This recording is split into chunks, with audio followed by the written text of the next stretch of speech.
Good evening. We will be conducting this evening's meeting via Zoom, as well as we have a Zoom room available for public comment on the first floor of City Hall because the public notices went out shortly after the last council meeting where council decided to go to 100% virtual. So we do have a Zoom room open for public comment.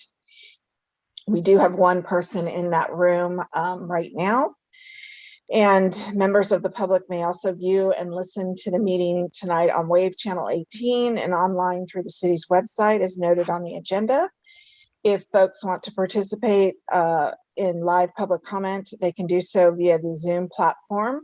Please refer to the agenda for instructions. Pastor Bill Rath of Lincoln Christian Life Church will be giving the invocation this evening, and Mayor Silhai will begin the meeting immediately after. Okay, well, it's a pleasure to be here. It's an honor to be able to pray. And so if you would bow your heads and close your eyes with me.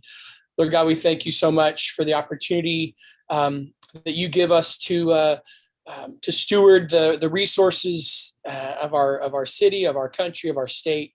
And I pray right now, God, that you would give wisdom and direction to our city council members as they lead and guide and direct us. And I just thank you that you are going to be with them and you are going to give them a productive meeting. And I pray that you would be with all of our first responders as they do their best to serve and to help our city. Pray you'd keep them safe and protected. And I just thank you again for another opportunity to lead and serve. In Jesus' name, amen. Thank you so much. You're welcome. It's 5:59 by my clock, so we'll wait 1 minute.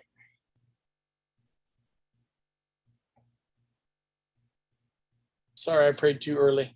No, it was perfect.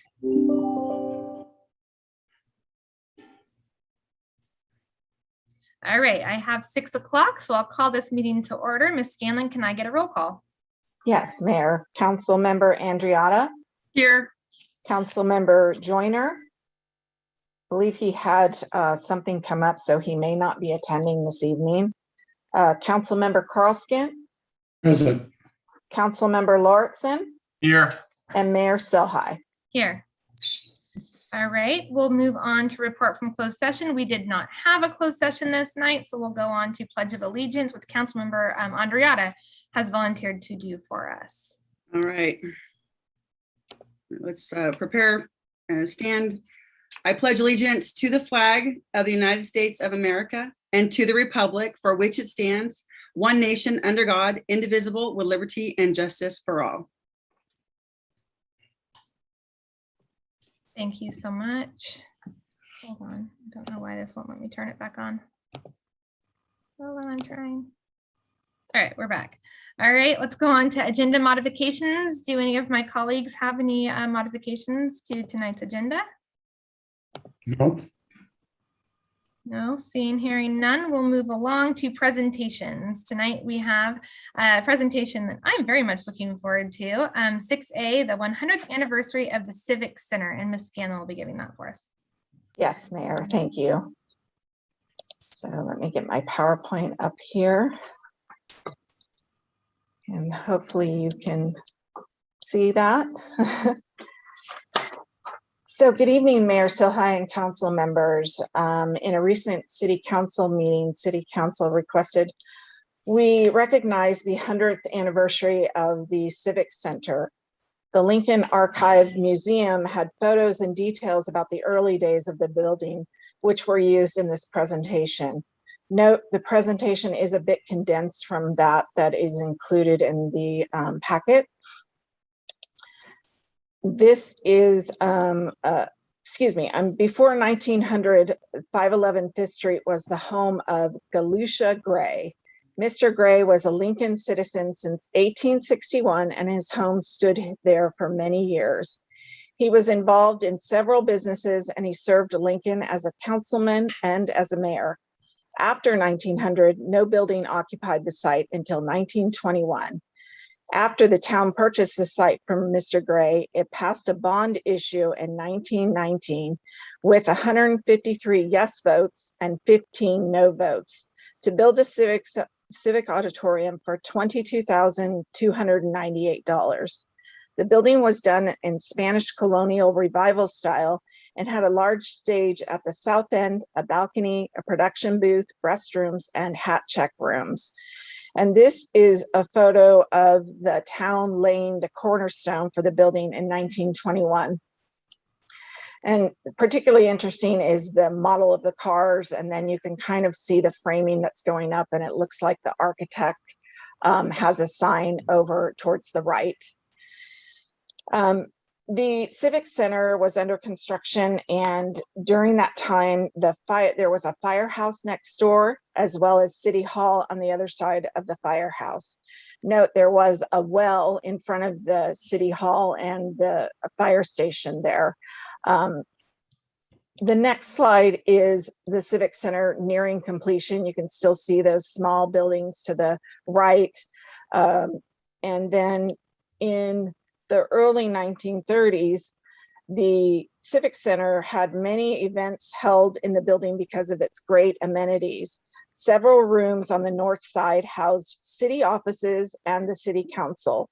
The city council met upstairs facing the 5th Street, and the auditorium was also used for plays, operettas, concert, dances, large meetings, and other functions until 1972, when the entire interior was remodeled to serve city government. In the remodel, after that, it was remodeled in 2013 and was returned to its original state.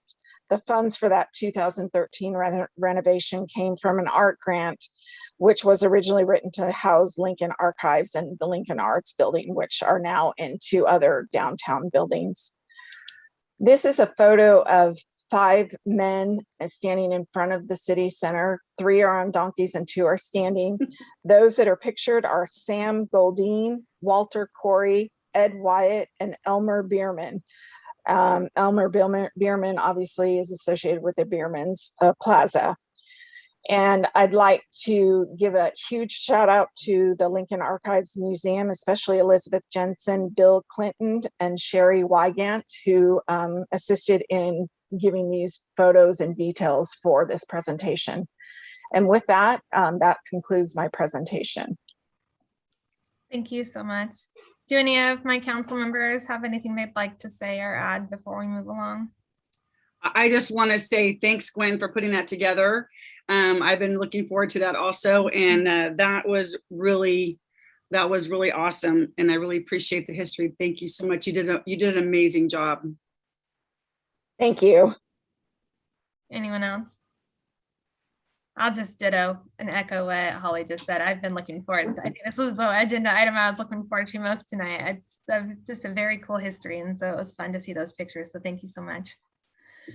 All right, we'll move along to public comment. Ms. Scanlon, do we have any public comments? So, Mayor, I do have a hand raised. Mr. Schreiber, please go ahead. Yeah, good afternoon, Albert Schreiber, Moore Road. So I got a call this afternoon from my neighbor, Jackie Davis. Wanted to talk about the council meeting tomorrow night. The reason there was some confusion, it was advertised, publicized, whatever you want to call it, as being on Wednesday, the 14th. So while it's nice that you set up the Zoom room for people that thought it was in person, because it was also publicized as in person, you know, you completely got the day of the week wrong. And so the notice of public hearing was completely wrong. I believe you received an email from our attorney stating that. I'm assuming because you didn't pull the Village 5, Village 7 item off of the agenda during any kind of change in the agenda, that you're still going to continue forward with it, which is kind of shameful, but we'll get to that later. Thank you. Thank you. Next, we have Byron, please.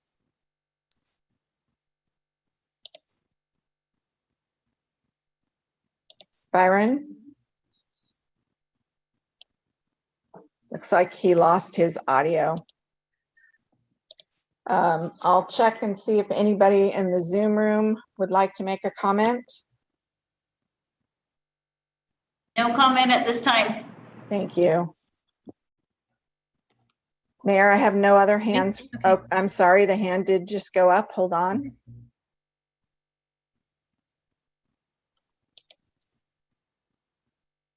Mr. Chapman, I don't see that you have audio.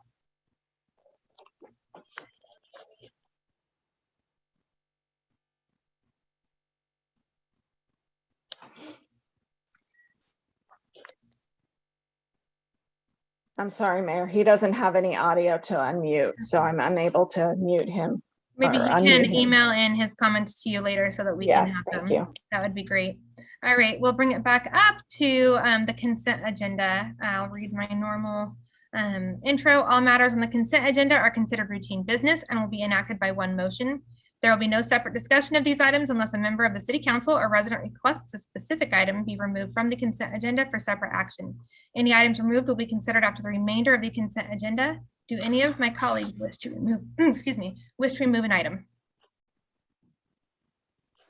Seeing none, is that correct? All right, how about from the public? Ms. Scanlon, do we have any? Yes, I do have a hand Okay. raised. Mr. Garabedian, please go ahead. Good evening, council members. Mike Garabedian. Item 8L, I have a comment on. Thank you. No other hands are, I'm sorry, one did just go up. Mr. Schreiber, please go ahead. Yeah, 8D is in dog, please. No other hands are raised. Okay, do I have a motion? I motion. Do I have a second? Okay. Can I get a roll call? Yes.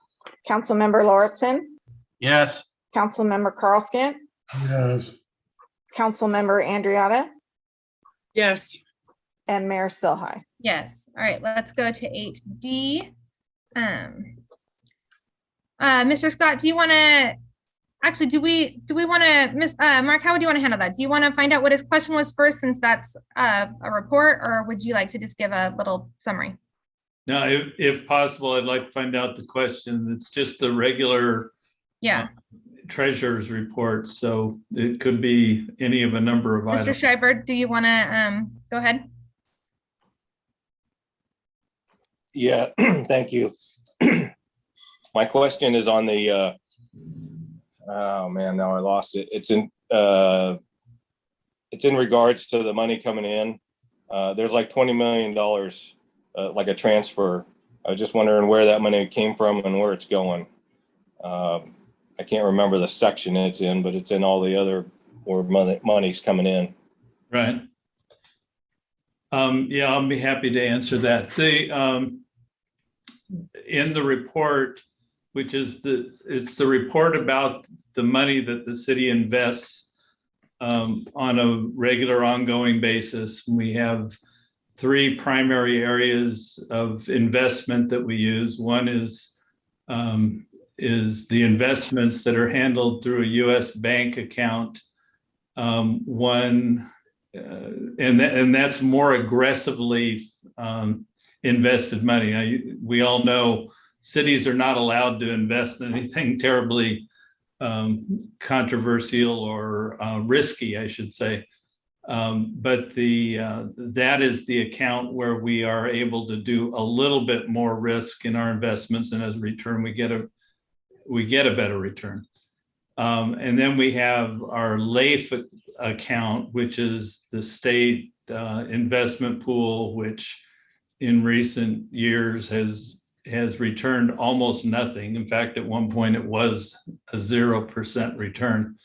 And that's the safest investment you can do. So cities will put money there, especially if they want to hold for liquidity.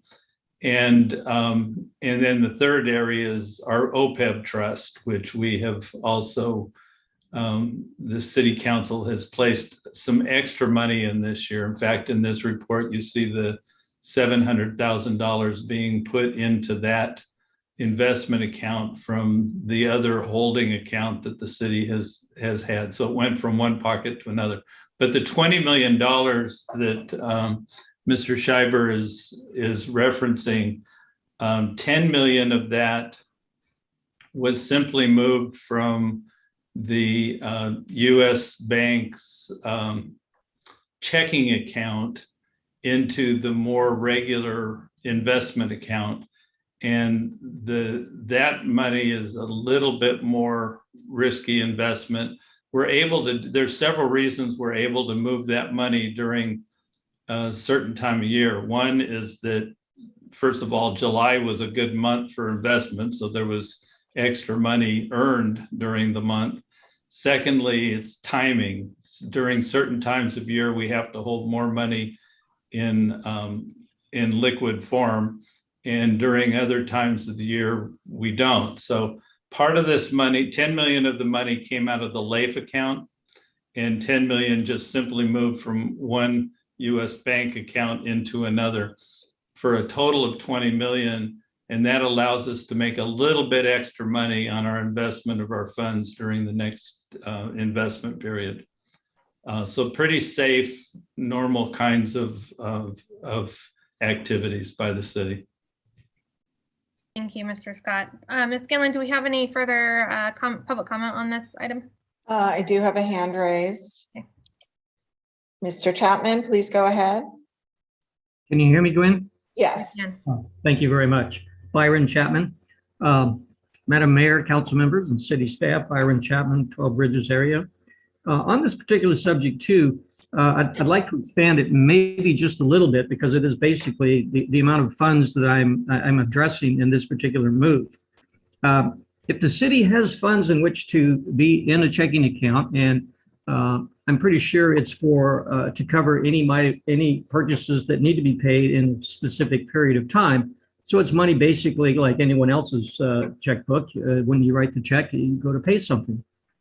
If the city has that kind of money, in addition to the other investments, perhaps the city may be able to look at that. Let's say, let's not even take the $20 million and not even the $10 million. Let's do the $5 million. If you look at that $5 million and you spread that over a 10-year period, you actually have enough money. I did the rough math in order for a 10-year time frame to add at least 3, if not 4 bodies to public safety, being police officers and fire department officers. So I would seriously like the city to take a look at that. As the interim city manager had just mentioned, the city is not in the position, nor should they be, to simply make money and generate money. We do have funds set aside for that. I understand that. There's good times, there's bad times. However, we've been trying to get literally the fire safety coverage for the people here in Lincoln for quite some time, and it just isn't budgeted. When I saw this move in the transfer of those funds, at what point in time do we get to the point in time where we go, let's start looking at whatever funds we have available to the city? And this seems like one of those opportunities that has raised its head that we certainly should be able to take care of. I mean, every little bit helps, whether it's 2 personnel, 3 personnel, whatever it may be. $20 million, that's a chunk of change in order to, at today's rates, that's not saying a lot.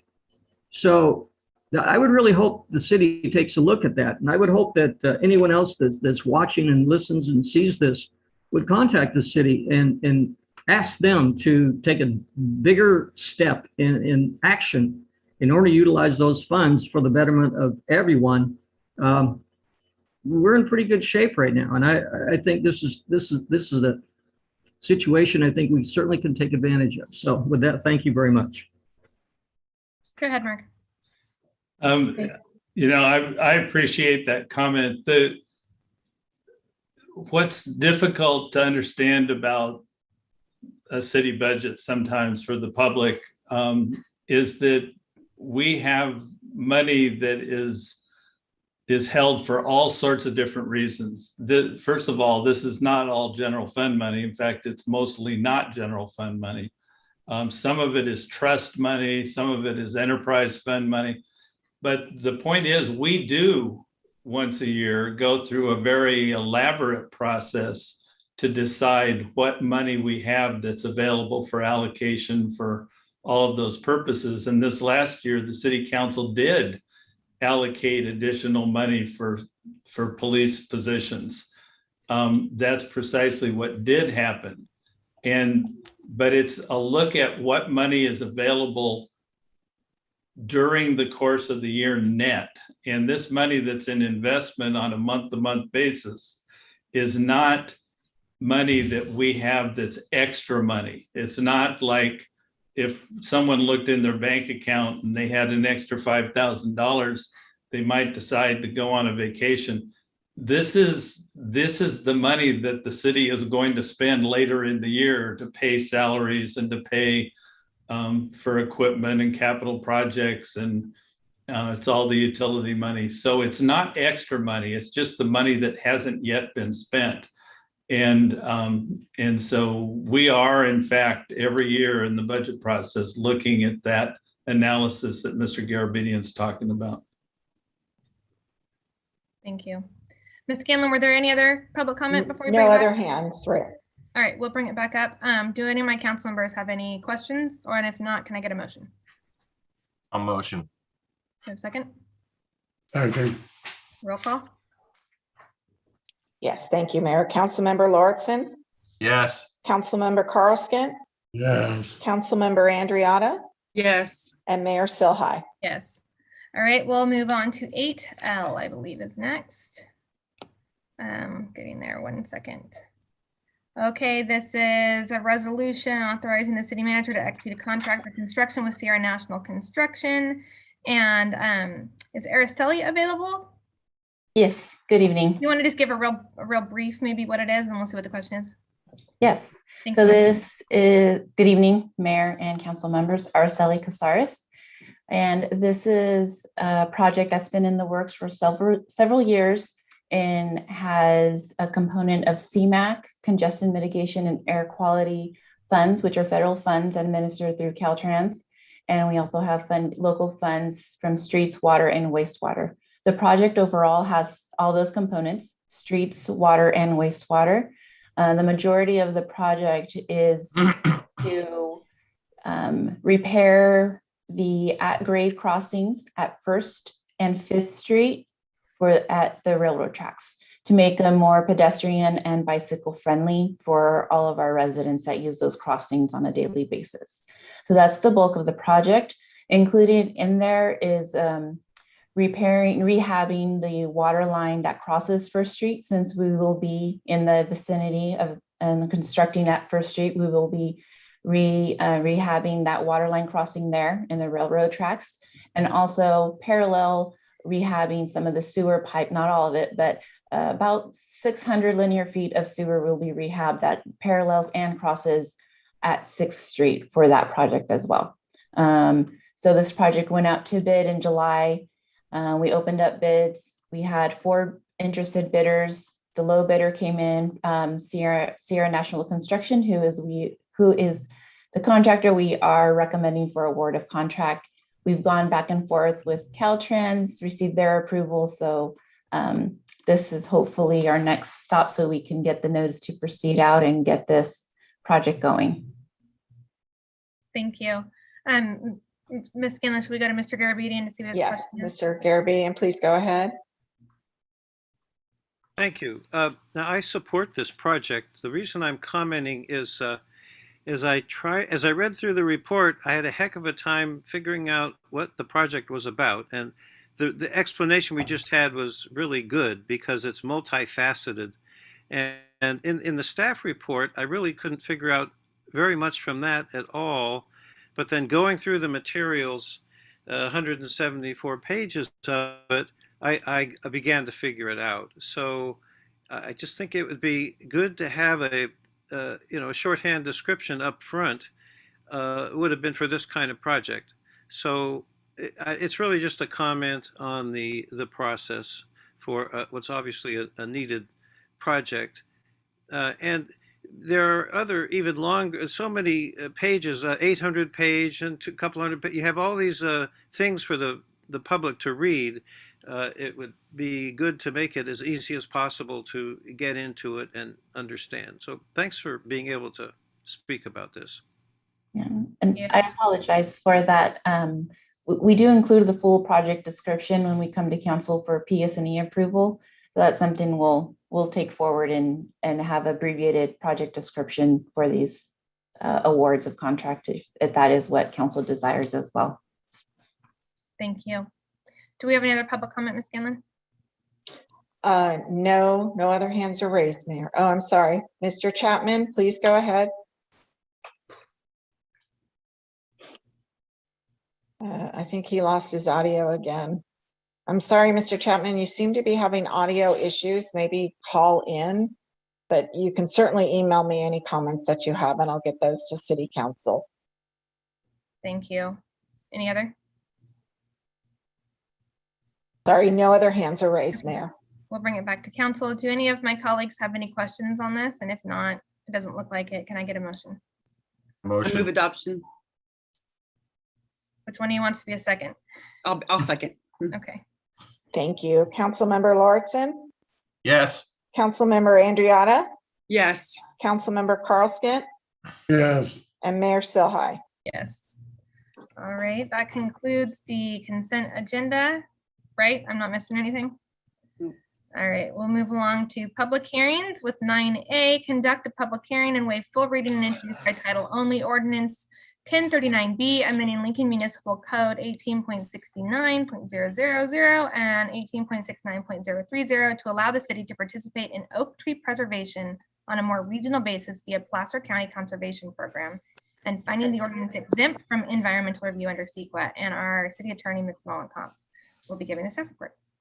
Thank you, Mayor Silhai. So the item before you is an amendment to sections 18.69.000 and 18.69030, which would remove the restriction for participation by way of use of oak tree mitigation funds limited within the city limits to allow us to participate potentially in the Placer County Conservation Plan.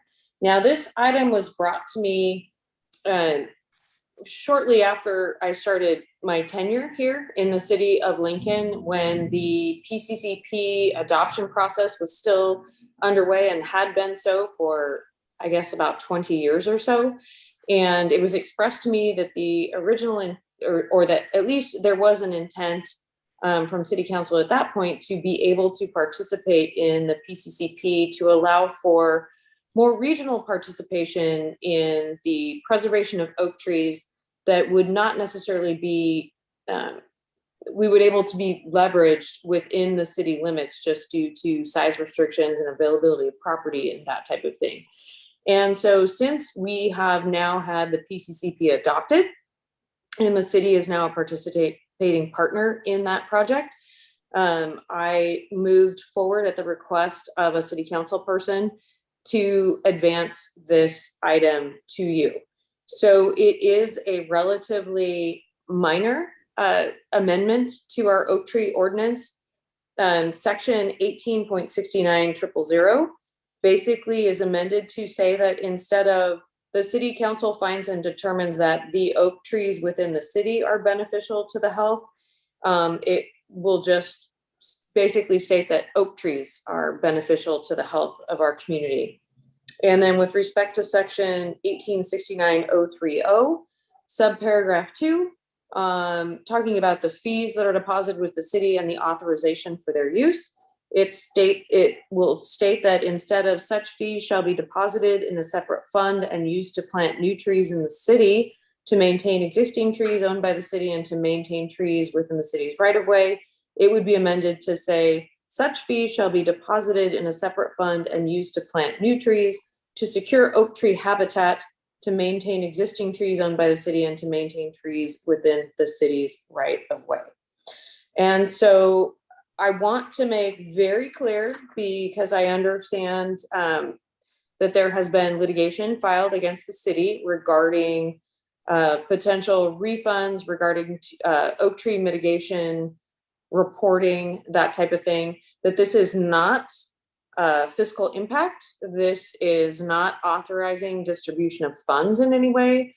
This is simply revising the ordinance so that at some point in the future, if the city council so desired, based on existing circumstances at that point in time, they could dedicate fees to the PCCP to be used for the acquisition of oak tree canopies, fields. And so it also does not restrict the city council in the future from determining that there are projects within the city limits, such as the one that was recently adopted by the city council for purposes of preservation and maintenance of oak trees. So this is simply a mechanism to give the city council more flexibility to participate in the PCCP, which is a 20-year plus endeavor that this city council or city, not all of you, of course, were involved in creating. And so that is my report. If there are any questions, I'm happy to address any issues or concerns that you have.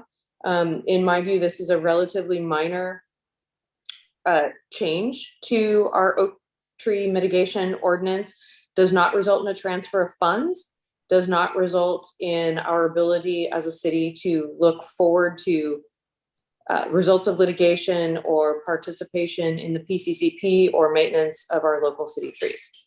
So with that, I will end my report, and I'm happy to answer any questions. You're muted, Mayor. I just figured that out. All right. Being a public hearing, we'll stick to our normal format. So I'll go through each one of us for questions, and then I'll open the public hearing. We'll hear from the public, we'll close it, and we'll come back for comments and any discussion that's necessary. Does that work for everyone? So we'll start with Councilmember Andreotta. Thanks. Have any questions? I don't have any questions. I do have some comments, but I will wait until after public comment. All right, great. And Councilmember Joyner was not able to join us so far, right? I'm not skipping him. All right. No, Mayor. Let's go to Councilmember Carlskin. I have no questions.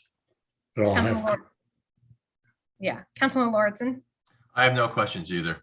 All right, I also have no questions in advance of the comments. So Ms. Scanlon, I will officially open the public hearing. Do we have any comments? Or any Yes, we do. nuggets? Mr. Garabedian, please go ahead.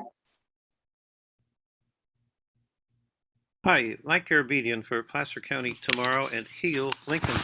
I have a number of very grave concerns about this ordinance. As it's drafted now, I oppose it very strongly. It may be very minor in terms of the number of words in it, but it looks like it has major implications. For instance, it looks like tree fees generated in the city could go to protect trees outside of the city. And I think that would just be one potential example. The crux of the legal issue is the weakness, the language about not possible. When replacement of oak trees on a developing parcel is not possible. What does that mean? Is that referring to some other statute or something about what not possible means? It sounds like something any staff member could say, well, it's just not possible, or just the developer says it's not possible.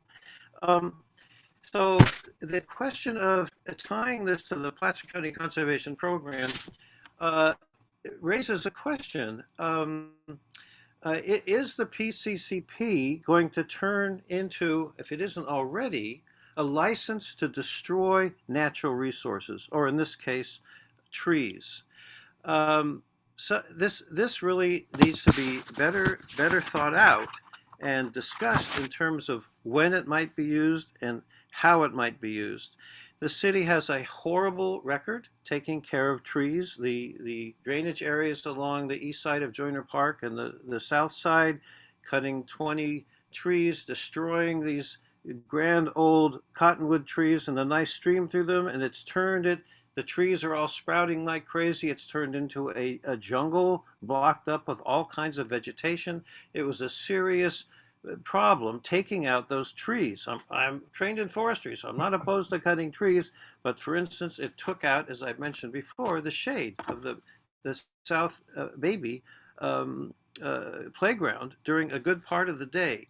So the taking out of those trees, apparently not by the parks people, by somebody hired or something like that, and justified as being permitted by a water board general permit, is a serious suggestion that the city cannot manage trees. And the recent oak protection ordinance that says branches could be cut up to 20 feet. I mean, how many oaks are 20 feet tall? That is a really strange provision too. So this seems like a multiplication of the city's inability to wrap itself around good management of its trees. So if there's some way that somebody other than by the seat of the pants is going to say it's not possible, I'd like to know what it is. And that's the exact language, whereas not possible, and so forth. At the first page of the staff report, developing the parcel is not possible. That is like open season. Okay, thank you, Mr. Garabedian. The 3 minutes has expired. We do have a few other hands raised. Lena Lebowski, please go ahead. Good evening. I realize there's no funds being transferred in this action, but we do have a lawsuit against this fund, and it's we, Lincoln, being sued. I would request that the city council not move forward on this or anything to do regionally until this gets settled. We need a judge telling us what's going to happen on this fund. And then if you want to bring something forward after that, you know, consider it that time. But it's premature to start moving forward in a regional way like this until this lawsuit is completed. Thank you. Thank you. Next, we have Albert Shiver. Please go ahead. Yeah, thank you, Albert Shiver. I find it kind of fascinating that that this even came up. Kind of coattailing off of the last two speakers, you got litigation against you over this oak tree thing. You just had a bunch of controversy over the oak tree maintenance. It seems like you'd want to stay away from oak tree anything right now. I'd be curious to hear from the council member that brought this forward and why right now. Why now? That would be interesting to hear from them. And if you look at the in the staff report under 18.69.000-purpose, if you read through there, that paragraph is all about benefits to the city citizens of Lincoln. I find it fascinating now that whichever council member wants to now give the citizens money to outside of the city of Lincoln to benefit. And I find it interesting that your city attorney is going along with this and is okay with it, especially now with, like I said, the litigation and everything. It seems like this item, was set up for the benefits of the citizens of Lincoln, and now you want to disperse that money elsewhere. Seems kind of shady, slimy, call it what you want. Thank you. Thank you. Next, we have Stan Nader. Please go ahead. Thank you. I believe the city has sufficient oak glen woodlands that could be purchased with the oak tree mitigation money. And I don't see why we should be going outside the city when this money was raised from projects that happened within the city. And as Mr. Schreiber said, this money is to be for the benefit of the citizens. And I don't see how that happens when you're taking the money outside the city and buying oak trees far away. Thank you. Thank you. Next, we have Byron Chapman. Please go ahead. Let me see if this phone number, can you unmute yourself, Mr. Chapman?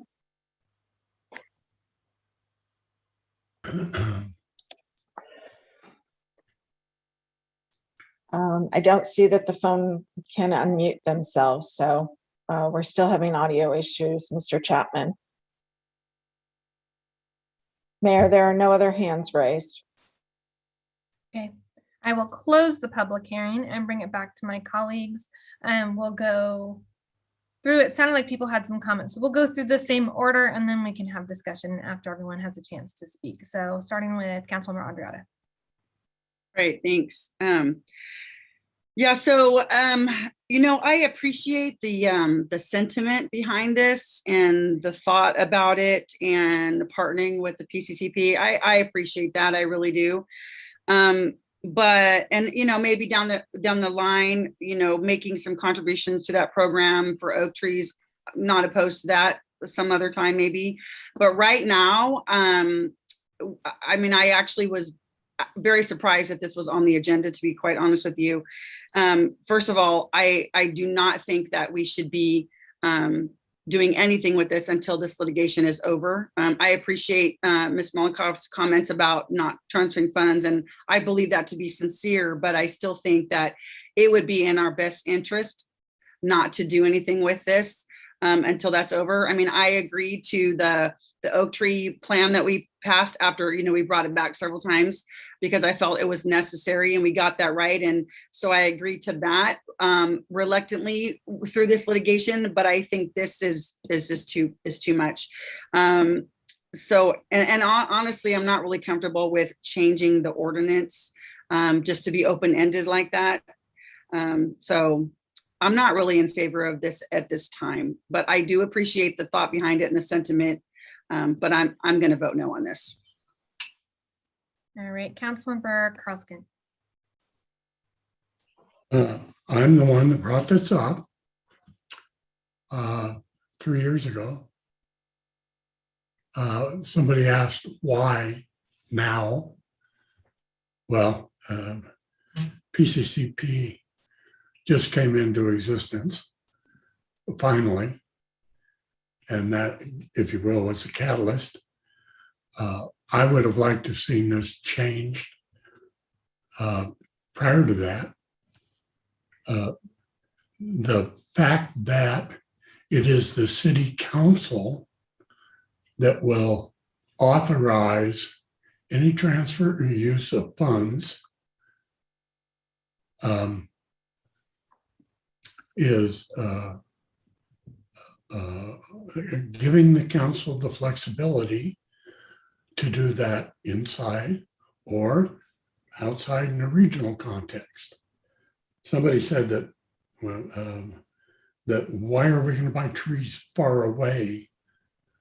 That person may not understand even the concepts of PCCP, which is to surround the community of Lincoln with well-preserved, well-managed wildlife habitat and biologicals. Somebody said that the word's not possible. We are talking about 4 words in an existing ordinance. And those 4 words simply allows a future city council the flexibility. If the optimum solution to a situation is to use a vehicle like PCCP to satisfy oak tree mitigation, they can do it. Right now, we can't. Part of the reason that the fund has gotten so big was with the intention, as I understand it, I wasn't involved 20 years ago, but the intention was to be able to purchase and preserve in perpetuity large blocks of oak habitat. So, number one, it's a minor change to an existing ordinance. If you have problems with that ordinance, that should be taken up at a different time. It does nothing other than allow a current and future city council a level of flexibility that they don't have with the way the current legislation is written. So I'm strongly, obviously, in support of this. I'm strongly in support of PCCP, and I don't see conceivably how that's a danger to our natural habitat, as was mentioned by somebody. I've spent too many times, too long, reading the documents, looking at the science, talking to the biologists, to think that there's anything in PCCP itself that is designed to harm the environment. That's plain ridiculous. Thank you. Councilman Lorton. I fully concur with Councilman Carlskin. I've seen the work that PCCP does, and I think we could really benefit by some regional cooperation. Oak trees are important, and even oak trees that are just slightly outside our boundaries, will definitely benefit us. I mean, just the fact that they're there, they provide a habitat, and shade, whatever. I mean, but no, I'm all for cooperation like this. All right, thank you. I totally get where you're coming from, Holly. I get the concerns of the residents, and I totally get your reasoning. I do, though, think that I fall more in line with what Dan said. I think that us supporting the PCCP is important. I think that that regional benefit of surrounding our community in that green space is a huge asset to our community if it comes to fruition. And I think that us contributing to that is not problematic. I do understand, though, again, the nature of the concerns, where they're coming from, why they're there. So definitely don't want to invalidate any of that. But I will be voting yes for this. I'm not opposed to what you're saying, partnering with them. I'm not opposed to that theoretically. What I'm opposed to is doing it right now in the middle of litigation. That's what I'm opposed to. I think we should wait until we get that settled. Then we know where we are. Then we can, come back to this ordinance and talk about it some more. That's what I would like to see happen. Dan, it's fine. Go ahead, finish, Holly. You can finish. I'm finished. Go ahead, Dan. Okay, go ahead, Dan. By voting for this doesn't change exactly what you said, Holly. It's in our purview whether, if we're in the middle of litigation and we don't want, as a council, to do something, which is usually a prudent course, we wouldn't vote to do it. I am so frustrated. This ordinance should have been changed 3 years ago. It was obvious to me when I got involved with PCCP that, the way the ordinance was written was wrong and would never allow that. You might be right that it should have been changed 3 years ago, but it wasn't, and we weren't in the middle of thing. I get what you're saying, that it doesn't change anything. We have to vote on whether we transfer money. I get that. But I also think it's valuable for us to use a little bit of prudence and protect the perception of what's happening. And, let's handle one thing at a time. Like, we're trying to build trust with our community. We're trying to be transparent, open, and let people know that we're not doing shenanigans behind closed doors and whatever, because we're not, but we're trying to get that across. We are in the middle of a litigation. People have been talking about this Oak Tree Fund for years. People have been angry about it for years. We're in the middle of this issue trying to figure it out. I think it would be prudent for us as a council, as representatives of our constituents, if we just cool the jets for a second, let it finish, and then come back to this. I understand what you're saying, Dan, and I get your frustration. I voted for the PCCP. I'm not opposed to partnering with the region how we see fit, right? As long as we have control over it, I'm not opposed to that. I just think that right now it's more important for us to be prudent and to just, protect the perception of what we're actually doing. That's all.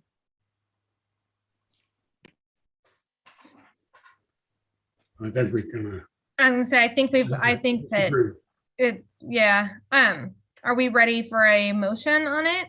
I do agree though with you, Holly. If there weren't the provision in there that, like to Dan's point, we are going to have to make those decisions as a council anyway. So it's not like it is deferring any judgment, and it's not doing anything to get in the way of transparency, because those opportunities will continue to be present. And so that's why I am going to be voting for it, because I feel like that is like a backstop to ensure that those very concerns are addressed within the ordinance. If that weren't in there, I would share your concerns, but I feel like it's been addressed in a way that is like a compromise of let's continue to do what needs to be done to conduct business, to Dan's concerns, but also let's make sure that we are holding ourselves accountable and responsible for that dialogue and transparency to our constituency, akin to your concerns. So for me, I kind of feel like this is the happy middle of both, and balancing the various duties that we have, right? We have let's make sure city business and our everything continues to build, and let's also be responsive and responsible. And I feel like they're met in the ordinance. So that's why I guess. And not to belabor the argument, but just really quick to make a point. So to say that we want to be responsive and we care about what people think and whatever, we just had several people say, please wait. Alina said it very respectfully. Hey, I get what you're trying to do. Can you just at least wait? And that's my point, is like, we don't always agree with comments, right? We only get some comments during the council meeting, and we receive lots of them otherwise that people may not know about. So I'm not saying that just because somebody makes a comment that we automatically have to do what they ask. But in this particular case, when people have asked us, hey, can you just wait, till this litigation is over? I think it behooves us to go, yeah, you know what, that's probably a thing to do. But that's the last thing I'm going to say about it. I get your point, but I think that this right here is a lot of reasons why people say, well, you just do whatever you want to do. You never listen to the public. And I'm not trying to be critical. I'm just saying, to me right now, that feels like that we just don't listen to what people ask us. And it wasn't even, an accusatory thing. It was just like, hey, can you just wait? So. But thank you. I appreciate you letting me vent. No, it's not venting. I think you have valid points. I feel like they're, for me, addressed enough. Do we have a motion? A motion. Do I have to read the whole thing? I read it when I introduced it, so I don't think so. But Christine, advice? I would just say that Councilmember Lordson, you're making a motion to adopt ordinance for 1039B, amending Lincoln Municipal Code sections 18.69.000 and 18.69.030 regarding oak tree preservation, and finding the ordinance is exempt from environmental review under CEQA. Is that your motion? That's my motion. Okay. Second, Thank you very much. second, Can I get a roll call? Yes, thank you. Councilmember Lauritsen, Yes. Councilmember Carlskent, yes. Councilmember Andriotta, Nope. and Mayor Silhai. Yes. All right, thank you. I appreciate that we're able to have such like civil dialogue over things that are sometimes hard. Thank you to my colleagues. for welcome. that.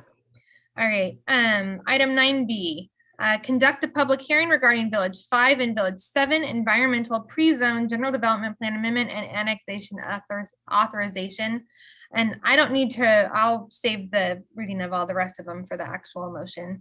I believe that our community development director, Mr. Prosser, will be giving the staff report. Yes, thank you. Good evening, Honorable Mayor and members of the City Council. The item before you tonight, although would be considered a simple land use issue, has other complications involved. So what we are asking tonight is an authorization by City Council to allow staff to submit an application for annexation of Village 5 and the unincorporated remnant portions of Village 7. Submitting an application just begins the process. It is submitted to the Placer County Local Agency Formation Commission, who will evaluate and analyze the application and independently review and make recommendations to their board on the support or non-support of this application. It does not annex any property tonight. It just authorizes staff to submit the application. So tonight, the presentation for project setting. So for just a brief history, Village 5, which is shown in blue, the specific plan and projects were approved in December 2017 with the general development plan and rezone or pre-zone of Village 5 occurring in January of 2018. What's shown on the northeast corner of this project site is Special Use District B Northeast Quadrant. It was the remainder of the consolidation of Village 5 and Special Use District B that is not part of this application. Special Use District B Northeast Quadrant had received project approval by City Council and has already received authorization to submit an application. That application has been in with LAFCO for about 18 months, and we are confident that we are completing the tax sharing agreement with that area within the next month, and hopefully go to hearing within the next 2 to 3 months for that small component of our annexation area. The remnant area, the unincorporated area of Village 7 is shown here in the hashed red. The Village 7 specific plan was approved in June of 2010. Majority of the Village 7 project area, which was under the control of Lewis Land Development, was annexed in May of 2014. This is the area that was not annexed at that time, about approximately 187 acres. That in order for an application for annexation to move forward would need to be pre-zoned, and that would be subject of one of the recommendations from the city today. The presentation will begin with a discussion of the Village 7 land use and requested entitlements, and then move to Village 5. And then I will be turning the presentation over to our environmental consultant, Jonathan Tefelo from ESA, who will go into greater detail of the environmental actions that was taken by the city in order to bring this application before council, including compliance with a court order and a re-evaluation of Village 7 as requested by a interested party. So the Village 7 pre-zone annexation authorization, again, is just one requirement of a city prior to being able to submit an annexation application is to pre-zone the areas subject to annexation. The remainder portions, again, were pre-zoned in 2010 and annexed in 2014. These three areas comprise of approximately 187 acres, known within the Village 7 specific plan, identified by names of the Schreiber property, the Atkin Ranch 2, and the remainder properties. Each of those are identified in the specific plan, were not pre-zoned as part of the general development plan. So the remainder parcel is approximately 40 acres, and it is pre-zoning is low and medium density residential, parks, and right of way. The Shiver property is low density residential and open space. Atkin Ranch 2 is low medium density residential, open space, both recreational park and linear parks, and associated right of way. So the staff is requesting that the council take first reading of an ordinance to pre-zone these remnant areas of Village 7 for application for annexation.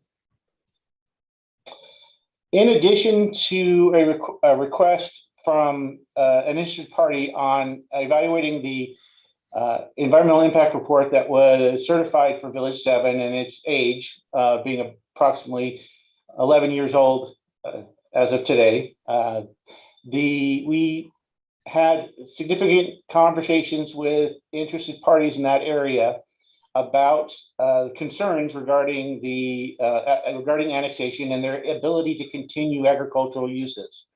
Taking our recent activity with the Village 5 specific plan and general development plan and finding an opportunity to incorporate the idea of an agricultural overlay for the remnant areas of Village 7 in order to allow these property owners to, upon annexation into the cities, continue and or modify their agricultural uses consistent with their current activity and desired future activity on those sites until they voluntarily determine to develop. So staff is recommending adoption of a general development plan amendment to incorporate the agricultural overlay zone into Village 7. The requirements and regulations that are set forth in the proposed ordinance are exactly the same as the agricultural overlay that was approved for the Village 5 project area, including the setbacks, the ability to change agricultural uses to intensify and modify, and also first rights. If the established agricultural use is in place, then any adjacent development would need to be aware of that and mitigate appropriately. So all of the concerns that were addressed in the Village 5 agricultural overlay also are included in the Village 7. This is also a opportunity to allow for annexation of properties in Village 7 that are unincorporated, that are under Williamson Act contracts that without an agricultural overlay zone would need to either cancel the contracts prior to annexation or would be inconsistent with the environmental impact report. So this provides an opportunity to continue that agricultural uses while being part of the city of Lincoln. Now with the Village 5 requested entitlements, we are requesting annexation authorization for a significant portion, just over 4,000 acres of Village 5. So what you're seeing in the color is the area identified for the application to be brought forward to LAFCO. The area, northeast area that's not shaded with between the green and purple on the northeast corner is a combination of Special Use District B, which is on the east side of Nelson, and then an area of Village 5 that is not slated for annexation for this annexation application at this time. The applicant of this Village 5 specific plan and the city have had significant conversations with property owners in that project area and evaluated through surveys and written communication of their opposition to annexation. Additionally, and after analyzing the potential development opportunity located directly south of the airport and the overflight zone and the restrictions based on that environmental condition existing, allowed staff to reevaluate the opportunity of annexing this at this time. As stated in the staff report, although it is not desirable to have an unincorporated area of a project, it is not desirable to create this unincorporated area it can be allowed with one exception, and that is when we've identified that the inclusion of this unincorporated area into the overall annexation plans would result in a failure to obtain necessary votes to annex. So we are proposing, and staff is supportive of allowing that area to annex in the future when they voluntarily desire, at some future date, if they so desire, or remain unincorporated, and bring forward this application for formal review and determination from LAFCO. Again, the LAFCO is an independent body and will make a determination based on their analysis of their policies and state regulations. This is the application we are looking to bring forward. The 4,000 acres of Village 5 and just over 187 acres of the remainder unincorporated Village 7. Again, one of the reasons behind our additional analysis is the Lincoln Regional Airport Land Use Compatibility Plan and the significant constraints it places on the properties in that area for future development, limitations on heights, densities, opportunity for subdivision, where current agriculture or even the country estates pre-zone area would be the maximum of what could potentially be developed in this area. And whether or not that is annexed today or in the future would not impact the logical development of the remaining portions of Village 5. Again, highlighted here in the box of blue, Village Rural Residential, small amounts of office and commercial and professional office on the west side of Nelson would remain unincorporated until some future time when those property owners determine on their own whether or not to annex into the city of Lincoln. And now I'm going to turn the presentation over to Jonathan to discuss the Village 5 recirculated EIR, which is a result of a court order to revisit 3 sections of the Village 5 EIR. And after that, he will be presenting the Village 7 addendum to the Village 7 EIR, which was requested by an interested party when we began this process in July of 2020, when we started looking at preparing an annexation application, or at least a request to City Council to allow staff to submit the application. We received significant comment about the rightness of the Village 7 EIR and whether or not we needed to revisit it and ensure that during this 11 years that there are not new concerns or cumulative impacts that were not previously identified in 2010 that are in reality in the city in 2021. So now I'll turn it over to John. Thank you, Steve, and good evening, Council and Mayor Silhai. I am John Teofilo, Project Manager for Environmental Science Associates. I am accompanied by Brian Boxer, ESA's Project Director for this project, and both of whom will be available for any questions related to the CEQA process following this presentation.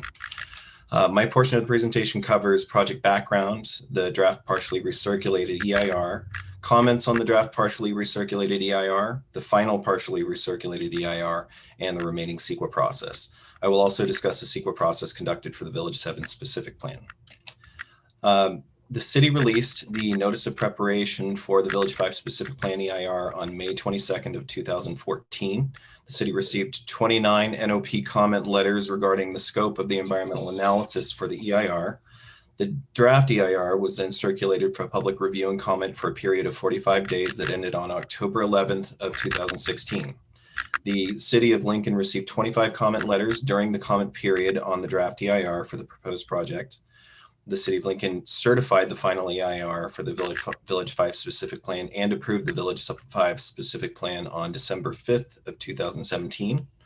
On January 12th of 2018, following the City Council certification of the 2017 EIR and approval of the Village 5 specific plan, An opponent of the project filed a petition of writ of mandate in the Superior Court of California in the County of Placer, alleging violations of the California Environmental Quality Act. The court issued a preemptory writ of mandate on April 13th of 2020, upholding two of the petitioner's arguments related to mitigation of potentially significant impacts to biological resources and the level of analysis conducted for potential project impacts related to transit. A final judgment was filed on June 25th of 2020. For impacts related to agricultural resources and biological resources, the court found that the EIR improperly deferred mitigation for agricultural impacts and impacts to biological resources in relying on the draft Placer County Conservation Program, and the judgment further reiterated the finding from the ruling that the alternative mitigation measures required in the event that the PCCP is not adopted were determined to be adequate. Impacts related to transit, the EIR fails to adequately analyze impacts to transit. The court also found identified severability of the findings, identifying that a piece of legislation which states, to define severability, it refers to a provision in a contract or a piece of legislation which states that if some of the terms are held to be illegal or otherwise unenforceable, the remainder should still apply. Certification of the EIR and the adoption of findings of fact and statement of overriding considerations as they relate specifically to reliance on the PCCP as mitigation and impacts to transit are severable from the remaining project approvals. Therefore, the other parts of the EIR and approvals that are not relevant or covered by the court findings remain valid and no further action is required pursuant to the court findings. Thus, the court directed the city to make appropriate corrections to the EIR, but stated that all other project approvals were based on portions of the EIR that are not affected by the court's decision, and no remedial action is required unless compliance with the writ changes or affects the other project approvals. The ruling directed the city to take corrective action that brings the agricultural and biological resources mitigation measures into compliance with CEQA and prepares an analysis that adequately discusses transit. The city's response was to revise and recirculate relevant sections of the Village 5 specific plan EIR in the form of a partially recirculated EIR. The city initiated the corrective action identified by the court by passing Resolution 220-122, which decertified portions of the Village 5 specific plan EIR and portions of the city's findings of fact and statement of overriding considerations, all as they relate to: 1, reliance on the PCCP as mitigation for agricultural resource impacts and biological resource impacts, and 2, for impacts to transit. The city then prepared the draft partially recirculated EIR, which revised and recirculated the following sections of the 2017 EIR. Section 3.2, Agriculture and Forestry Resources, Section 3.4, Biological Resources, and Section 3.15, Transportation and Circulation. The draft partially recirculated EIR was recirculated for a 45-day public comment period from May 7th, 2021 through June 21st. A notice of completion, OPR summary form, and digital copy of the DPR EIR were filed with the State Clearinghouse on May 7th of 2021 and have since been accessible on the CEQA.net website. A notice of availability for the DPR EIR was published in the Lincoln News Messenger and sent to appropriate public agencies, and the DPR EIR was also published on the city's website. Physical copies were made available for in-person review at the City of Lincoln Community Development Department and the Lincoln Public Library. Public comments were also invited and accepted during a City of Lincoln Planning Commission meeting on May 19th of 2021. 5 comment letters were received, plus comments during the Planning Commission meeting on May 19th of 2021. The key environmental issues raised included agricultural production, biological resources, the Placer County Conservation Plan, transit, transportation and circulation, and water supply.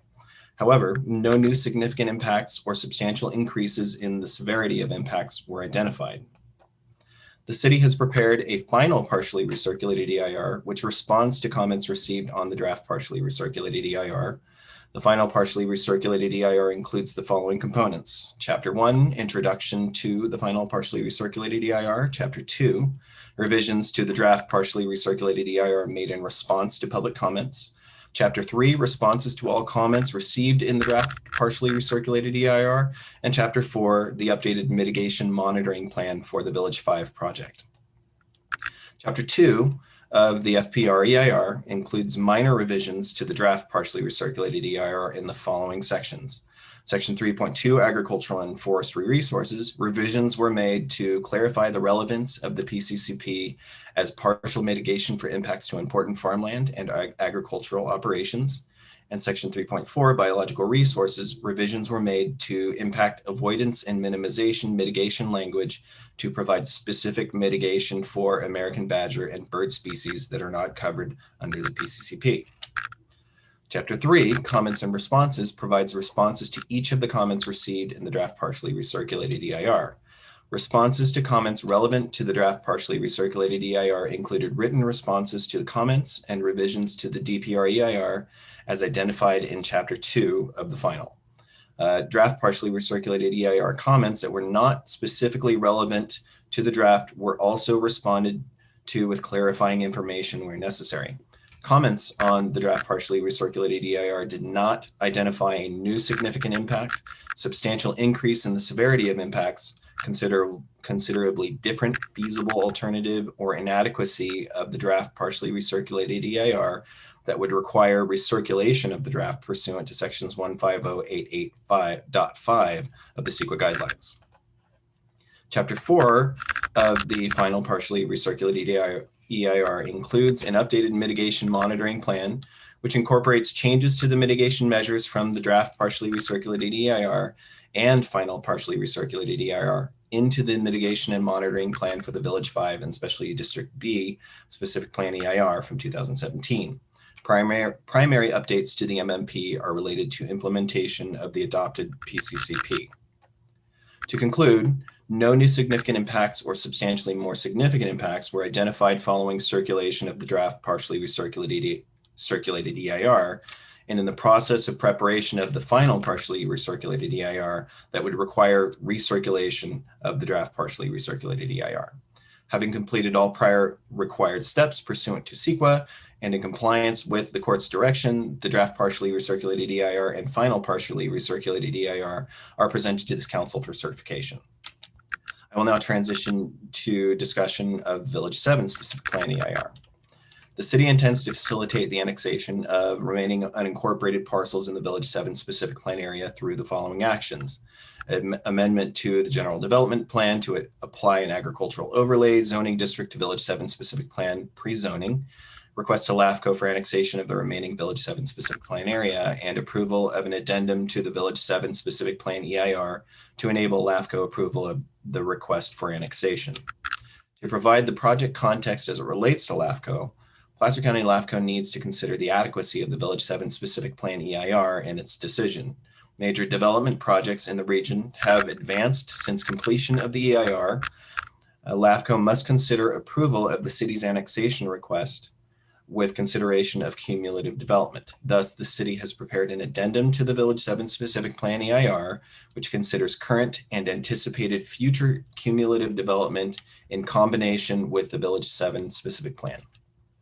In this process, it has considered major development projects in the region, which are identified in this regional map. They include the Village 5 specific plan, the Sunset Area Plan, and Placer Ranch specific plan, and the Placer Vineyards further to the south.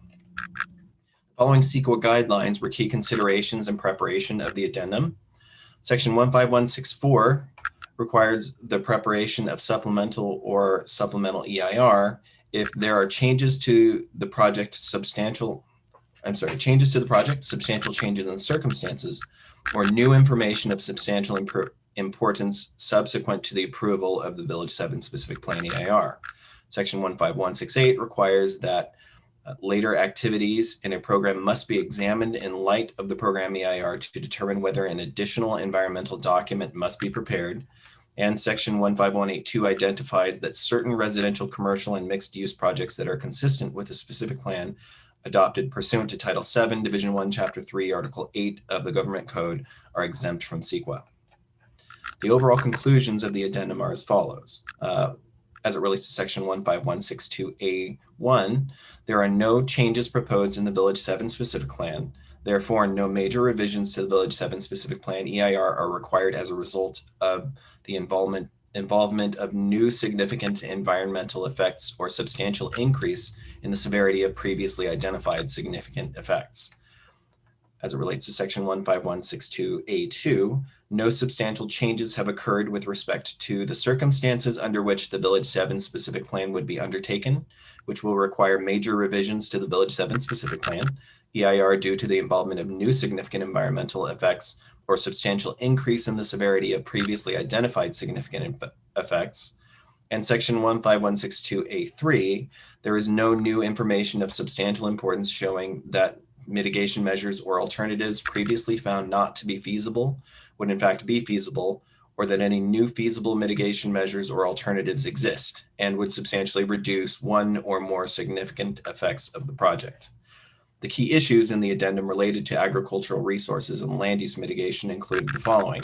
The application of the agricultural overlay zone would allow for the continuation of Williamson Act contracts through the zoning change that would occur as part of the annexation process.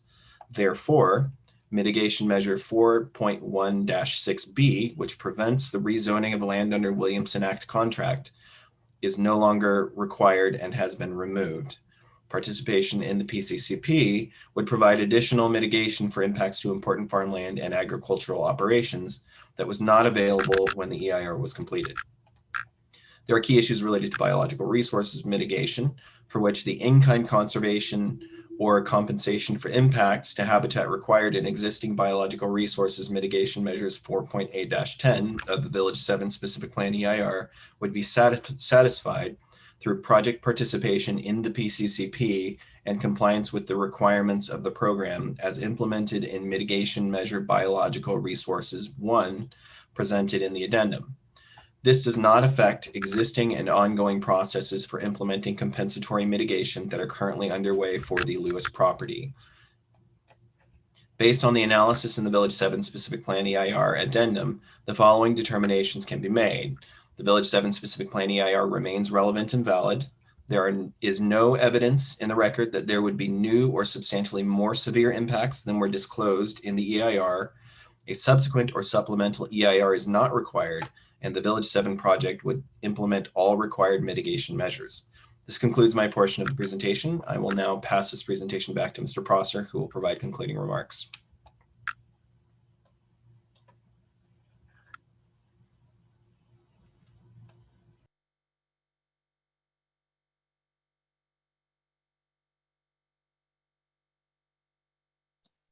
I had to find the unmute button again. Change the screen when you start sharing the PowerPoint. So thank you, Jonathan. So on August 18th, these items before you tonight were heard before the Planning Commission. Upon the public hearing and testimony of the public, the Planning Commission adopted resolutions formally recommending that the City Council adopt a resolution certifying the Village 5 partially recirculated environmental impact report, including all associated documents as found as exhibits of that resolution. Approve a resolution approving the addendum to the Village 5 final environmental impact report, including the modified mitigation monitoring program. Introduce by title only and take first reading of the Village 7 pre-zoning ordinance, which allows for the consistency with the Village 7 specific plan and general development plan, and is required in order to submit an application to LAFCO for a request to annex the property. Introduced by title only and take first reading of ordinance amending the Village 7 general development plan, which allows the establishment of the agricultural overlay zone, consistent with the agricultural overlay zone was approved in Village 5. And then finally, adopt resolutions authorizing the initiation of annexation of just over 4,000 acres within the Village 5 specific plan area and just over 187 acres of the Village 7 specific plan area.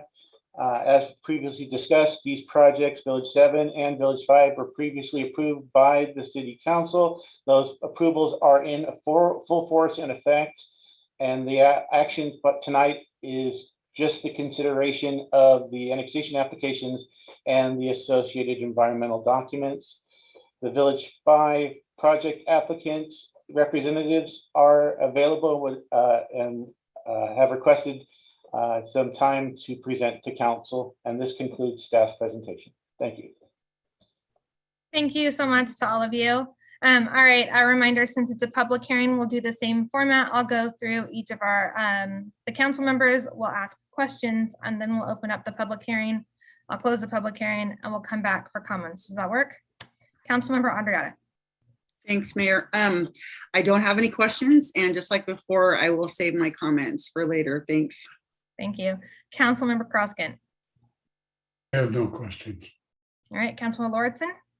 I just have one question. There was some discussion about islands that are not being annexed. Who ultimately makes that decision whether they want to be annexed or not? For the unincorporated area of Village 5 that's not being brought forward, it would be the property owners in that unincorporated area would have to voluntarily apply to the city for annexation in the future based on current state regulations. It would be a voluntary process to apply. What we see, these properties are still within the Village 5 project area, specific plan area, and within our sphere of influence. So at some point in the future, they would be able to annex into the city. Traditionally, that occurs when properties that are immediately abutting incorporated cities have some type of on-site infrastructure failure that requires them to then reach out to the local government to obtain assistance for a well drying up or a septic system failing when there are services that are going to be in proximity to those properties. Or at some point, either the current property owner or their heirs decide that they feel redevelopment of the property is beneficial to them. Thank you. And Councilmember Lauritsen, if I could just tag onto that very quickly, whether there is the legal creation of an island pursuant to LAFCO and their LAFCO policy Roman numeral 3D2, that would be a determination that would be made by LAFCO at a hearing before LAFCO if recommended by this council. So that is not an item that is before the council this evening. Thank you. Thank you. And I see that Councilmember Joyner has joined us. So I don't know if you have any questions before we go to the public hearing. No questions at this time, Mayor. Okay. I will officially open the public hearing. Ms. Scanlon, do we have any comments? Yes, Mayor, we did receive 2 letters of support prior to the meeting, which were forwarded to City Council from Lorraine Greco and Tom Indieri from the Lincoln Area Chamber of Commerce. We also received 2 comment letters in opposition of the project from Solari Law Firm on behalf of the Shivers. And I do have a number of hands raised. Susan Wechter, please go ahead.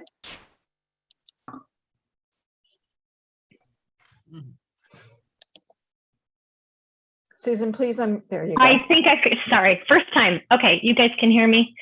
My name is Susan Wechter. I reside in the area that has the northeast that's been cut out of the new Village 5 Annex application.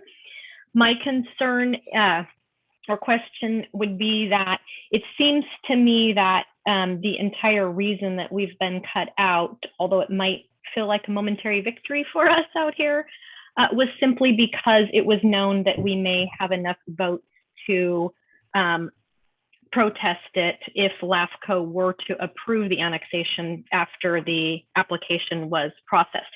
So it's my impression that we may have been cut out solely to avoid that. My concern would be that at such time, the other villages near the area in the sphere of influence do annex and develop, we may be what LAFCO considers an island. And at that time, I would lose my right to protest because islands can be annexed without right to protest. So that was one of the concerns. Again, I still have all the same concerns I had before with if there is enough resources to be able to provide for safety. I believe one of the reasons that their intent of annex is to provide better services for the persons living in that region. We already are being provided for in this Village 5 area quite well through the Placer County resources. And I'm not confident that we would have the full resources for annexing that area. I'm still concerned with just preserving the agricultural land as much as possible and falling in line with the state's planning priorities to identify an infill development in previously annexed areas to avoid having urban sprawl, such as making spaces for new commercial places and or rezoning so that you could put in higher density areas of housing to meet the needs for California, but still preserve the agricultural lands that are out here. So those are just my comments. Thank you. Ms. Scanlon, was Craig Christina not on the line when we first went out for public comment? Because we do normally hear from them first. I didn't see, I apologize. I didn't see his hand raised. He might be on the panelist, so I apologize. Can we see? Yes, he is on. He is unmuted and he's on video. Thank you. Right. Thank you, Mayor, and thank you, members of the City Council. I'm Craig Christina. I'm with Richland Communities and really pleased to be here tonight.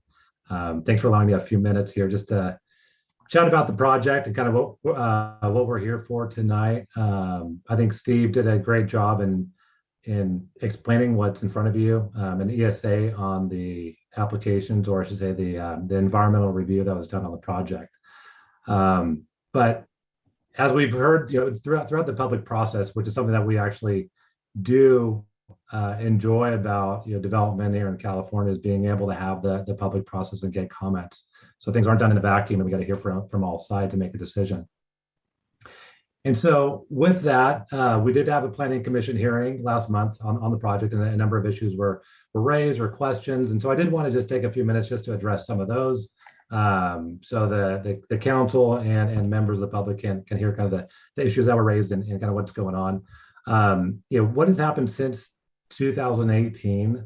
The lawsuit, as discussed, that's what ESA was describing on the EIR being redone for 2 chapters. But while that was challenged in court, the court did decide favorably and on the side of the city and Richland on the vast majority of all the items. But there were those 2 that did come back back in front of you tonight.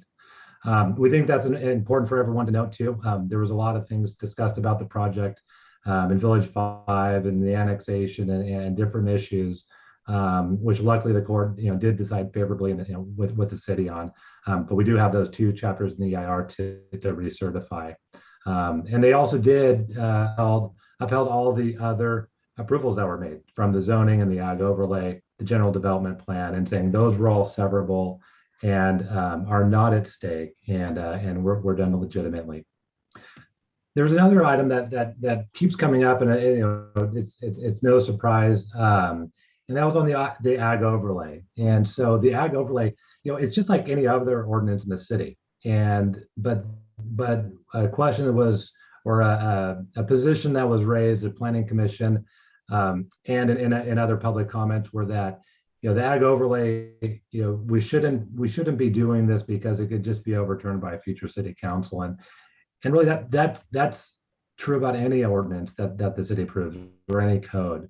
And so, I think what's in front of us is the opportunity for the city to make decisions that you feel are best for the circumstances and good for the city.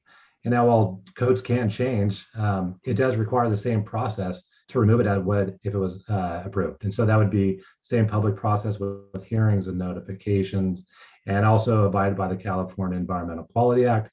And so things can change. The city can have that ability to change that ordinance in the future, although it'd be very rare, and there'd be a process to go through. And so we've also heard some of the commentary too on just the annexation boundary. Ms. Wechter also brought that up. We heard that in some written correspondence with the city.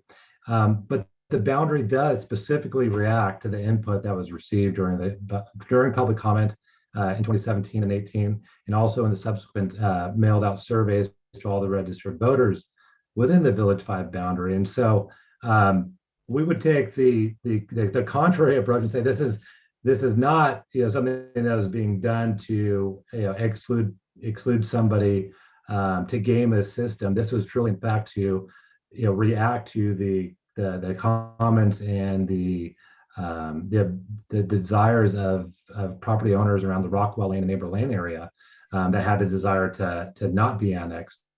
Now, we can't address and we can't adhere to all the requests that are made. We had a lot of surveys back. We sent out about 200 to the registered voters and had a very significant return back of those. But to be able to draw the boundary in which it is in front of you, they do have to make some findings. And the findings can't just because somebody requested it. There has to be enough of a reason behind it, a concentration of that, but also that there is not, it doesn't undermine the future developability of that, of the rest of the annexed area. And so anyway, while I'm not an annexation attorney, I know they have weighed in on it, and it is a legitimate drawing of the boundary. And we hope that the city council does view it as a response to the feedback that we have all heard through the public comment period, and trying to address as much as we can through this boundary. And I love what Steve has said in his response to Councilmember Lauritsen's question. The pre-zone still exists, and the specific plan and EIR still exists, covering the development potential for the area that's not being applied for in this boundary. So it would be up to the landowner in the future to make that application if that's their desire to annex in. So they wouldn't have to go through so much of the same process. They've kind of fast forward to where we're at today and look at their property on its own. And so we're not taking anything away, but we do, we have heard, we have listened, and want to make sure that that boundary, adheres as much as we can to the input, although not everyone's request can be reflected in the boundary. And kind of the last thing would just be on the landowner's support. I was pleased I was able to see some of the public support comments, landowner support comments coming in, both through Planning Commission and now at City Council with the list growing. It's not just Richland. We do own a significant portion of Village 5. We're not the only landowner. We don't make up the majority. But there are so many now, significant landowners and farmers that would be operating under the ag overlay rules that see the benefit in this.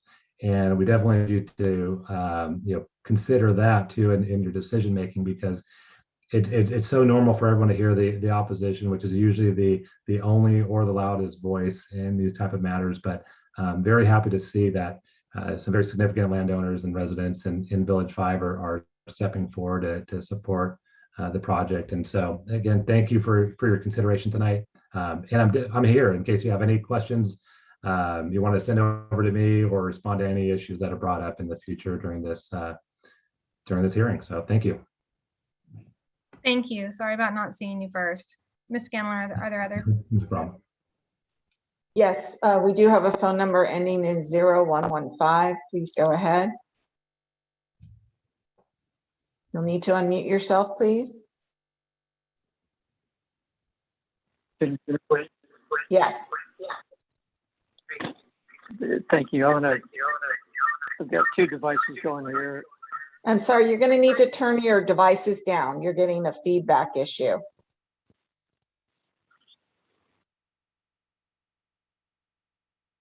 Okay, he dropped off. Next, we have Mr. Garabedian. Please go ahead. Thank you. Mike Garabedian, Hugh Lincoln. My first exposure to LAFCO was in 1974.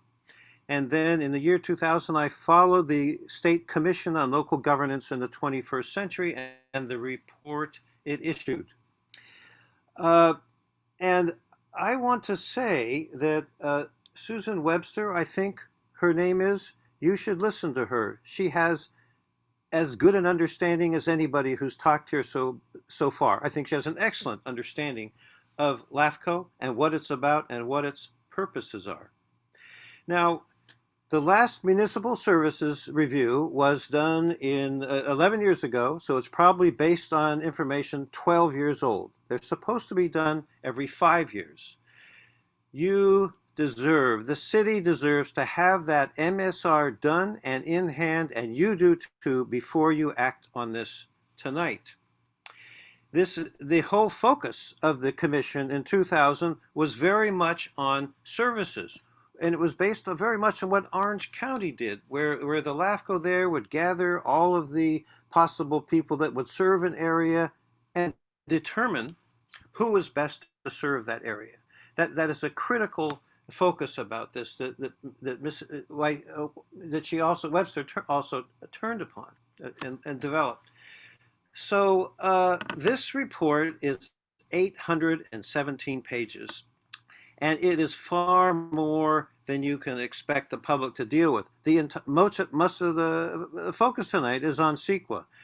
This city needs a workshop, a public workshop on this issue that gets into the services issues and has the ability to look at that MSR and has the ability to look at this project.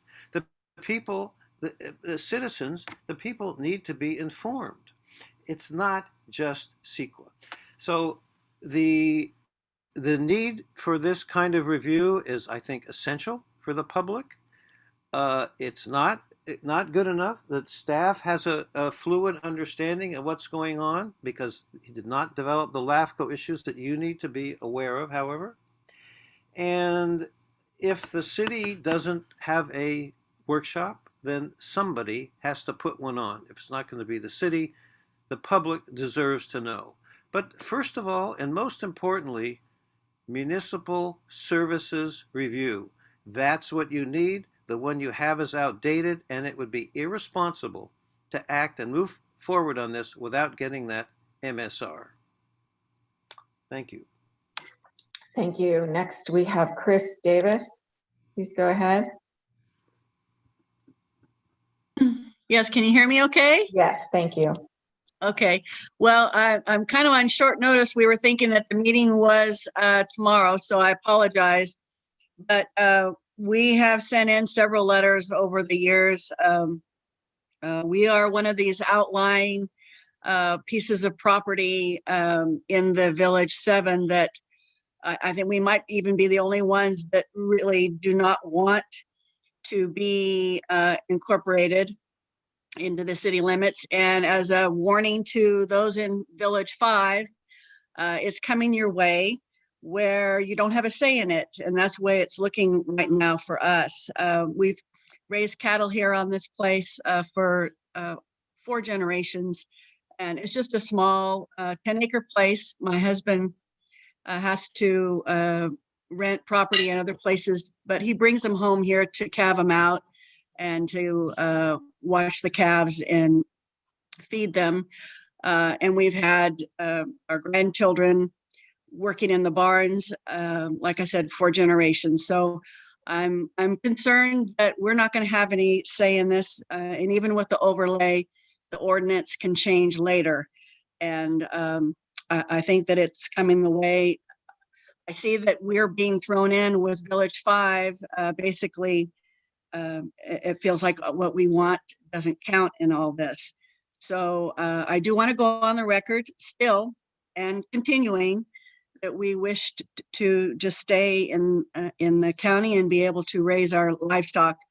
But I do want to warn the people in Village 5 that it's going to come to your doorstep where they're going to say you're not going to have a choice either. So thank you for listening. And I wanted to voice my opinion so that I could continue to say the same thing.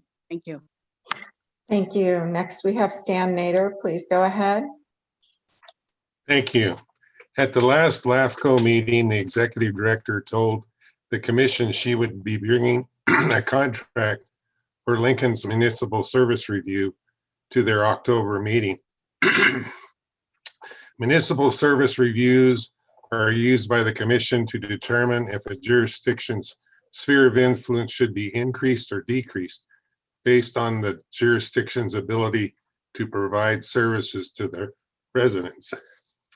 Given the fact that the city of Lincoln has the lowest per capita public safety level of any California city. I think it would be prudent to wait for the results of the MSR before the city considers any further annexations to the city. In reviewing the staff report, there are 25 parcels within the proposed annexation that are in the Williamson Act. This represents 1,380 or 68 acres of the 4,016 acres proposed for annexation, and is 32% of the total area. Should the city assume administration of these contracts and not renew them, it would be equivalent to inverse condemnation of those individuals' property that may have the desire to continue farming well past 10 years. On page 67 of the staff report, which is 3.2-14, it states on the one of the LAFCO policies, which reads, generally annexations of farmland shall not be permitted when significant areas of non-productive farmland are already available. Development of vacant land within the city or district should be developed prior to fringe areas. The city currently has the original Village 7 and portions of Village 1 yet to develop. It seems like the city is getting ahead of itself by considering any annexation at this time. In the staff report, it admits the areas of Neighbor Lane and Rockwell Lane, if they were not removed from the annexation, it would fail by a vote of the landowners. This does not give the appearance, this does give the appearance that the city is attempting to stack the deck to push the annexation through. That certainly seems disingenuous. Thank you. Thank you. Next, we have Albert Schreiber. Please go ahead. Good evening, Albert Schreiber, Moore Road. First item is this item should have been pulled. It was publicly noticed incorrectly. As you heard, the Davises thought the meeting was tomorrow. You know, it's nice you have the Zoom room set up. Are you going to have something set up for the people that show up tomorrow? This item should have been pulled, period, and continued to another date. I think it's slimy that you're doing it on a night that it's only on Zoom and not in public. That's my opinion.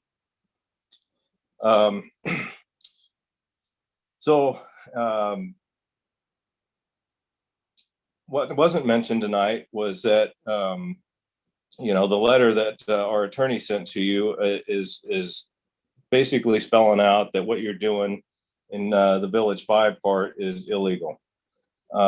You're basically not allowing those people that you created an island around to have a say in what happens to their own property.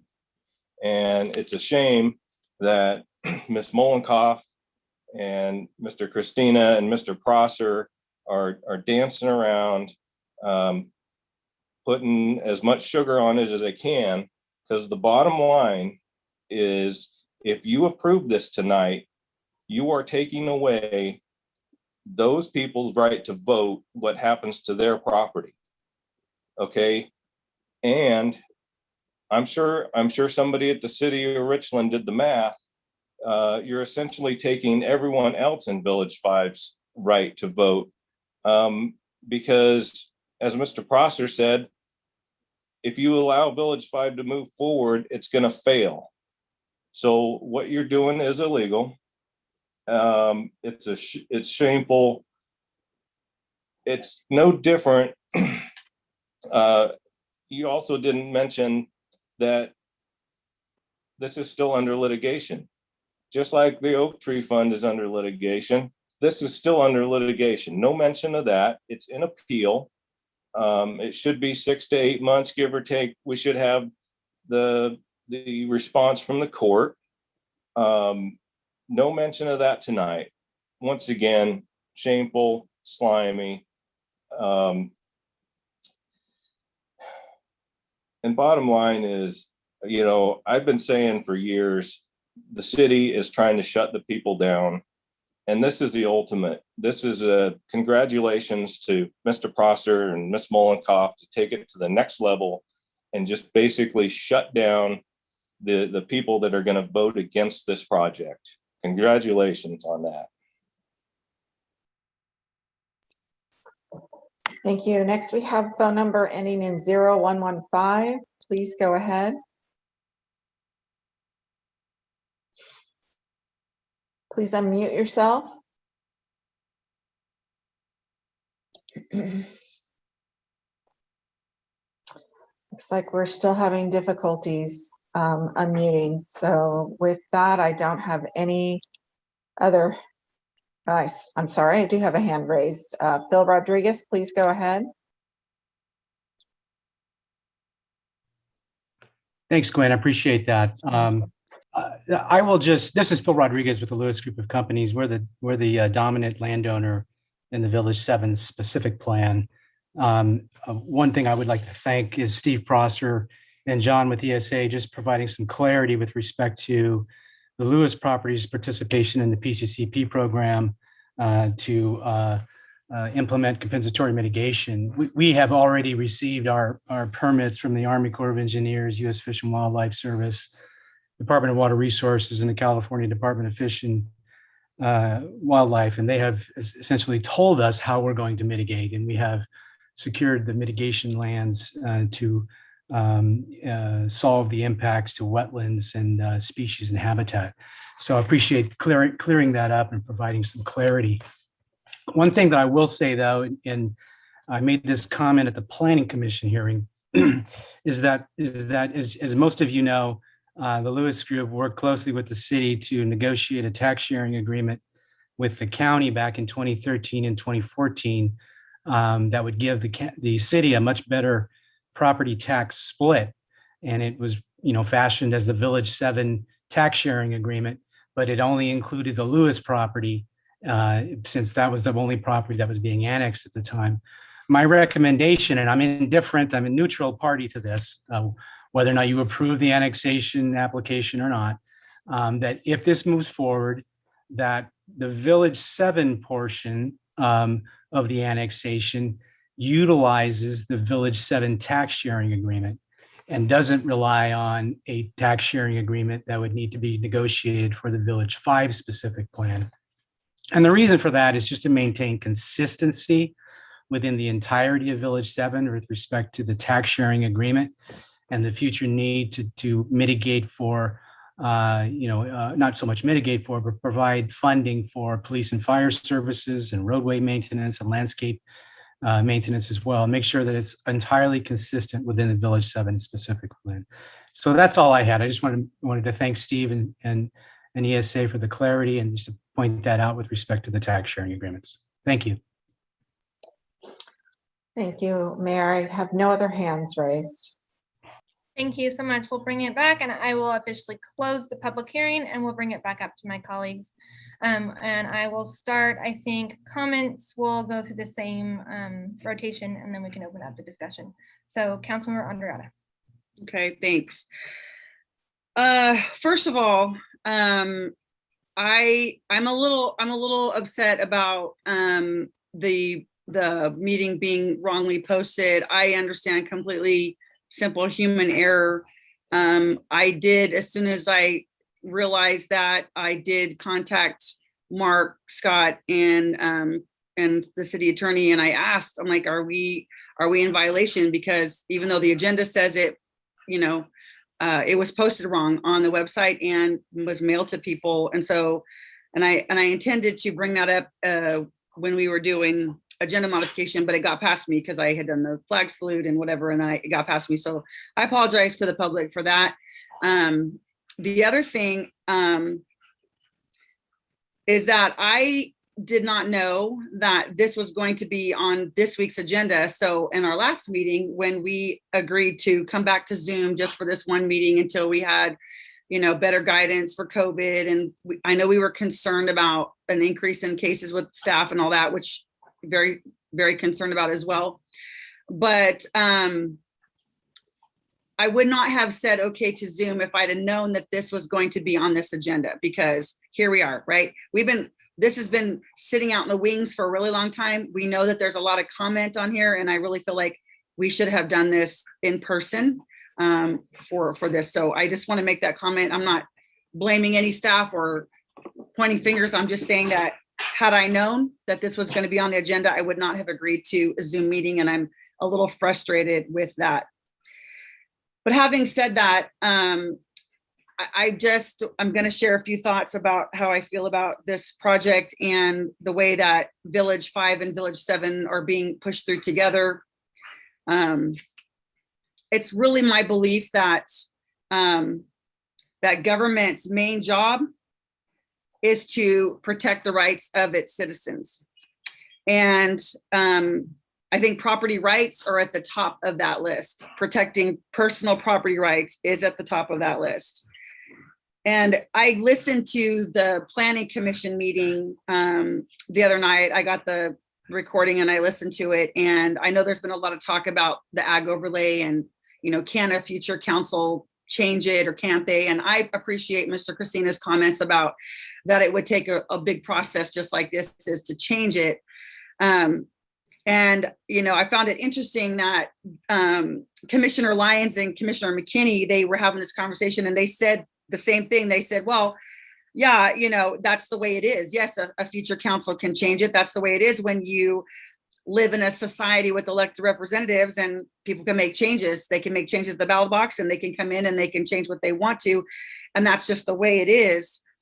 And you know what, they're right. I do think that it would be a process, but I don't have any confidence that this ag overlay is set in stone, that it would not be changed. And to say that, we've done all this work, and I appreciate the work on the ag overlay, 100%. I appreciate it. I think it's a good thing, and it gives a lot more protection. But to shirk my responsibility and say, well, we hope nobody changes it, and we think that they won't change it, and it would take a lot of process to change it. But the bottom line is that if future lawmakers and people who are in charge of this town, several years from now want to, and it's a benefit to them, they can do it. And I, in good conscience, cannot kick my responsibility down the road and not protect people's rights right now. And I fully believe that government's main job is to protect the rights of the people, and that includes their property rights. I feel like that Village 5 can be annexed in a better way. They can use, when SUD-B comes through, they can attach to that. I know that that's not what they want, and I'm sympathetic to their project, but I'm also more sympathetic to the property owners who have said from day one, this is not what we want. I met with Mr. and Mrs. Davis several months ago, and they showed me a letter that a previous city manager had given them, promising them that they would be left out of this annexation. It was a letter from the city, said, we're going to leave you alone. And then they brought it back to our former city manager, and she told them that letter means nothing. Well, I guess that's par for the course, right? If the city gives somebody a promise and then later they say it doesn't mean anything, I'm sorry, that's unacceptable. I understand the argument about the houses or the property that on Rockwell and Neighbor Lanes, that they're on the edge, and that, including them or not including them because they voiced their opinion about not doing that. Yeah, they have voiced their opinion. They didn't want to be part of it. But now you've left them out, and now they have no say moving forward at all. And then eventually they're not going to have any say over their property. And to me, what's happening with these property owners that do not want to be annexed, I know there are those who do want to, and they have the right to do what they want with their property. But there are many who do not want to be annexed. They want to be left alone. And to me, keep pushing this forward and trampling on their rights, it is a condemnation on the property owners. And I have never been okay with this, even before I was elected, never okay with this. Never okay with this plan. There are ways to get what what the other property owners need, what Richland needs. And I'm not against Richland, and I'm sympathetic to they have a right to do what they want with their property. But to say that, well, you know, all these other people, they have developable land and, you know, we can't leave them out because, you know, it wouldn't work. I'm fundamentally at my core, sick to my stomach at how they have been steamrolled and how nobody listens to them. We're just going to move forward and do what we want because we have our general plan and we have this Village 5 that we're going to do it no matter what. And I want everybody to hear me that this is disgusting. And I will not vote for it this way, no. And that's all I'm going to say. Thank you. Councilmember Joyner. A few questions for staff, actually. And I don't know if this is for Mr. Prosser or for the city attorney. Mr. Rodriguez's suggestion that the tax sharing agreement from existing Village 7 be applied to this remaining portion seems wise to me. Is there some modification that needs to be made to what's before us tonight to make that happen if my fellow council members agree that that's a good way to proceed? No modification would be necessary tonight. The tax sharing negotiations have not even begun because that would be premature unless council authorizes an application. Okay, but we can utilize the Village 7 tax sharing to begin to facilitate the discussion with the county if directed, yes. so I think what you're saying is we could use that as the same negotiating points. I think what Phil was saying was you're essentially annexing in an additional portion of Village 7, which in many respects already has an existing tax sharing agreement. So maybe I missed that. Maybe I'm wrong on that one, Christine. Well, my answer would be a tax sharing agreement is a negotiation between two parties, and the county would have to be supportive of that position. We will present that position, but it would require both sides to be in agreement. Okay. Yes, the tax sharing agreement is specific to the acreage that was annexed in at the time of annexation. And so while it may be a starting point, it is, you know, something that we can take direction from council, but it is not part of this evening's action. I've got you. So Mr. Nader's Williamson Act issue, can we address that? I think that's going to be you again, Christine. Well, my answer for the Village 7 Ag overlay is a mitigation measure in the environmental impact report. So it would be contrary to the environmental analysis to cancel or non-renew that act without support of that individual property owner who is redeveloping and no longer utilizing the land for agricultural uses. Right. What I think I heard Mr. Nader say is if the city takes over the contracts, and I'm not aware of the city having any desire to take over Williamson Act contracts from the county. They would transfer to us upon annexation. Oh, would they? Okay. They do. They do. I think Mr. Nader's comment had something to do with if the city were to cancel the contract, it would result in inverse condemnation, which would obviously be an action that the council would have to take in a public setting, giving direction to city staff to pursue that type of inverse condemnation. Got it. Got it. You know, so I'm going to back off right here. I've got a personal issue going on that's got me a little off my game, so I apologize for that if I didn't track something. Thank you. Let's go to Councilmember Croskin. Two thoughts. By holding out. Talk to you later. What? By holding out the area off of Nelson there, taking that outside of the annexation, I think we are acquiescing to the desires of that group of people. Plus the fact being in the B1 use zone is problematic anyway for development. I have the idea of an island that people have been talking about. That's not an issue for the city council to decide.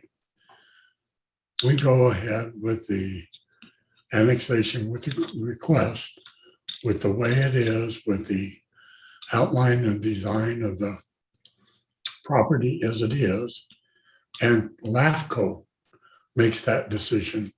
That's their responsibility, that's their purview, and that's what they're designed for. That's not our issue. I really get upset with the change of the ag overlay. You know, there's nothing to say that if we weren't doing anything at all, that the county couldn't go in on that land and make it commercial. You know, it's about the same as saying that a council would overturn an ag overlay in the situation of Lincoln. Everything that we do is subject to change by a follow-on council, by a follow-on legislative body. That argument is specious.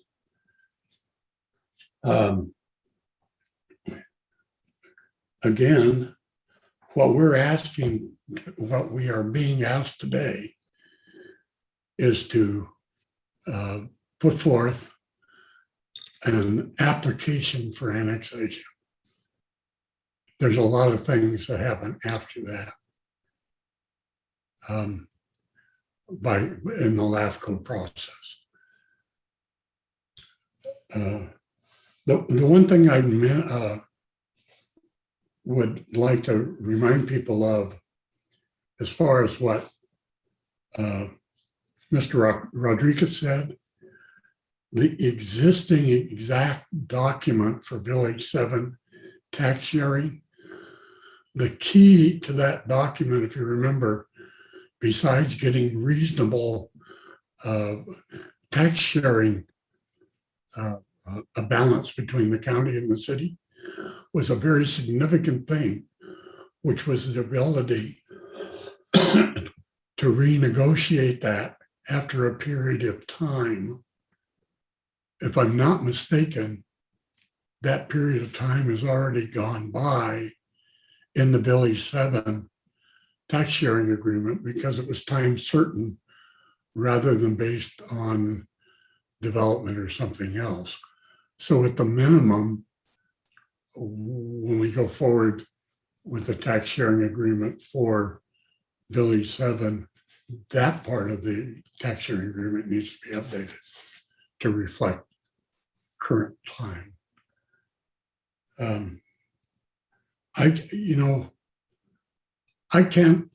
We can't get any more transparent than we are. I personally don't see the difference between the number of people attending this meeting on Zoom and the number of people that attend the meeting in the council chambers. I don't think that there are people that don't attend this meeting because it is Zoom.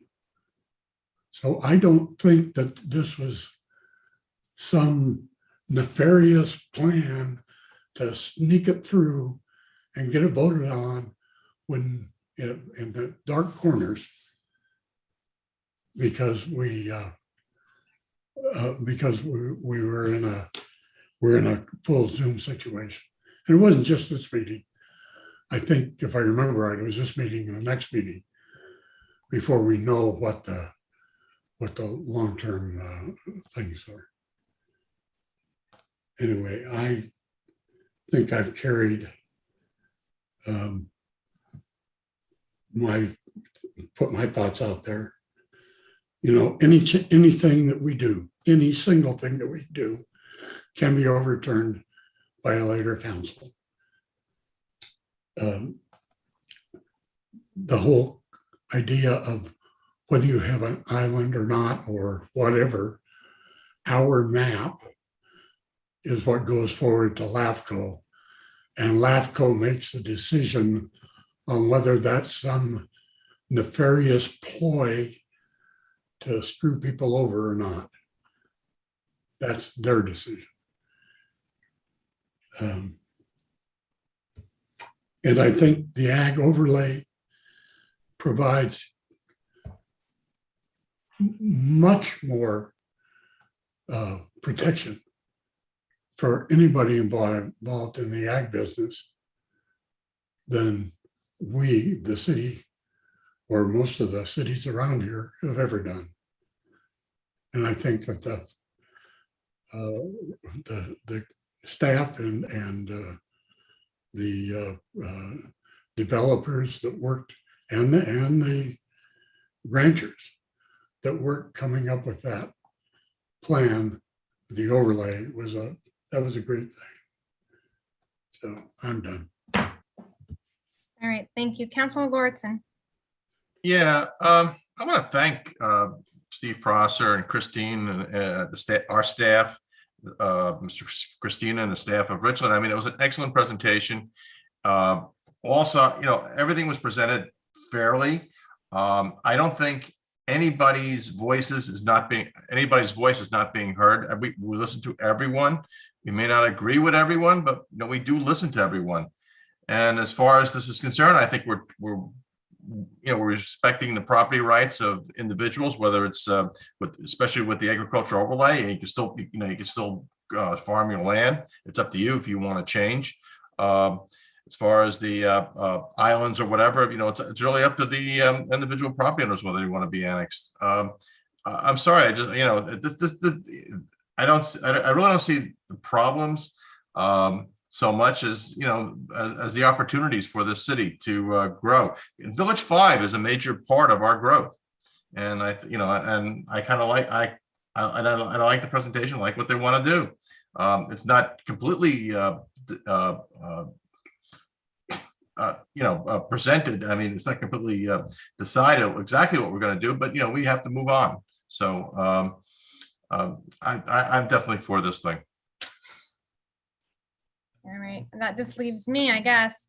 Yeah, I guess I don't know that I have anything to add that hasn't been said. I think I agree most with what Dan said, particularly in response to the ag overlay. There's no decision that we could ever make that would tie future hands when it comes to a policy choice. So I would echo your sentiments on that. I also feel like it's a tricky one, right? Because we're talking about our own, like, people's homes and lands, and there's a lot of emotions that are right in that discussion. But we're also talking about land use and development and governance and building communities, and it is always this difficult balance. And I do feel like removing those where there was the most opposition was a very responsive thing for the applicant to do. I feel like they've done what is asked, and they've done it in a real way where they actually were trying to listen and trying to find solutions where solutions are available.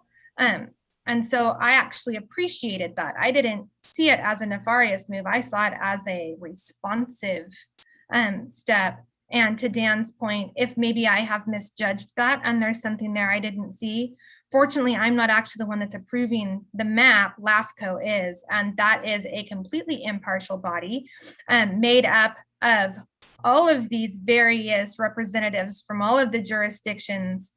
And it's set up that way for a reason, so that there is that kind of step removed from all the different jurisdictions and entities to come to a decision that maybe there's things there I don't see. I don't see it, and I'm glad that there's another step for someone that maybe can look at that closer.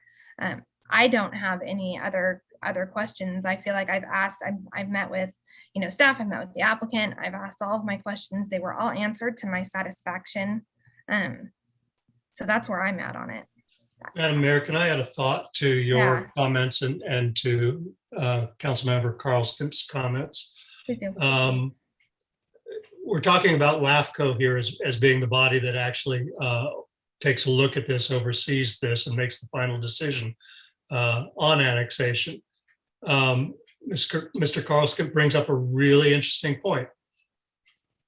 The county, were this to remain in the county, could change anything they wanted to at any time, and they do not go before LAFCO at all. So we see examples of this all around us. Bickford Ranch, massive project right on our border, did not go through a LAFCO process. The county made their rulings, and that was that.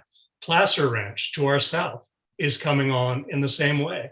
And left to their own devices, I can almost promise you, if Lincoln chose not to grow any further and control the level of growth and the level of amenities and the level of open space that we want in our community, the county would surround us and do that for us. And there would be no measure of control for us and no benefit in tax revenue or anything else as a result of that. So this process, I think, is actually very good for the property owners. I think it's being very respectful of those who, to the degree we can, who don't wish to at this time participate and be annexed.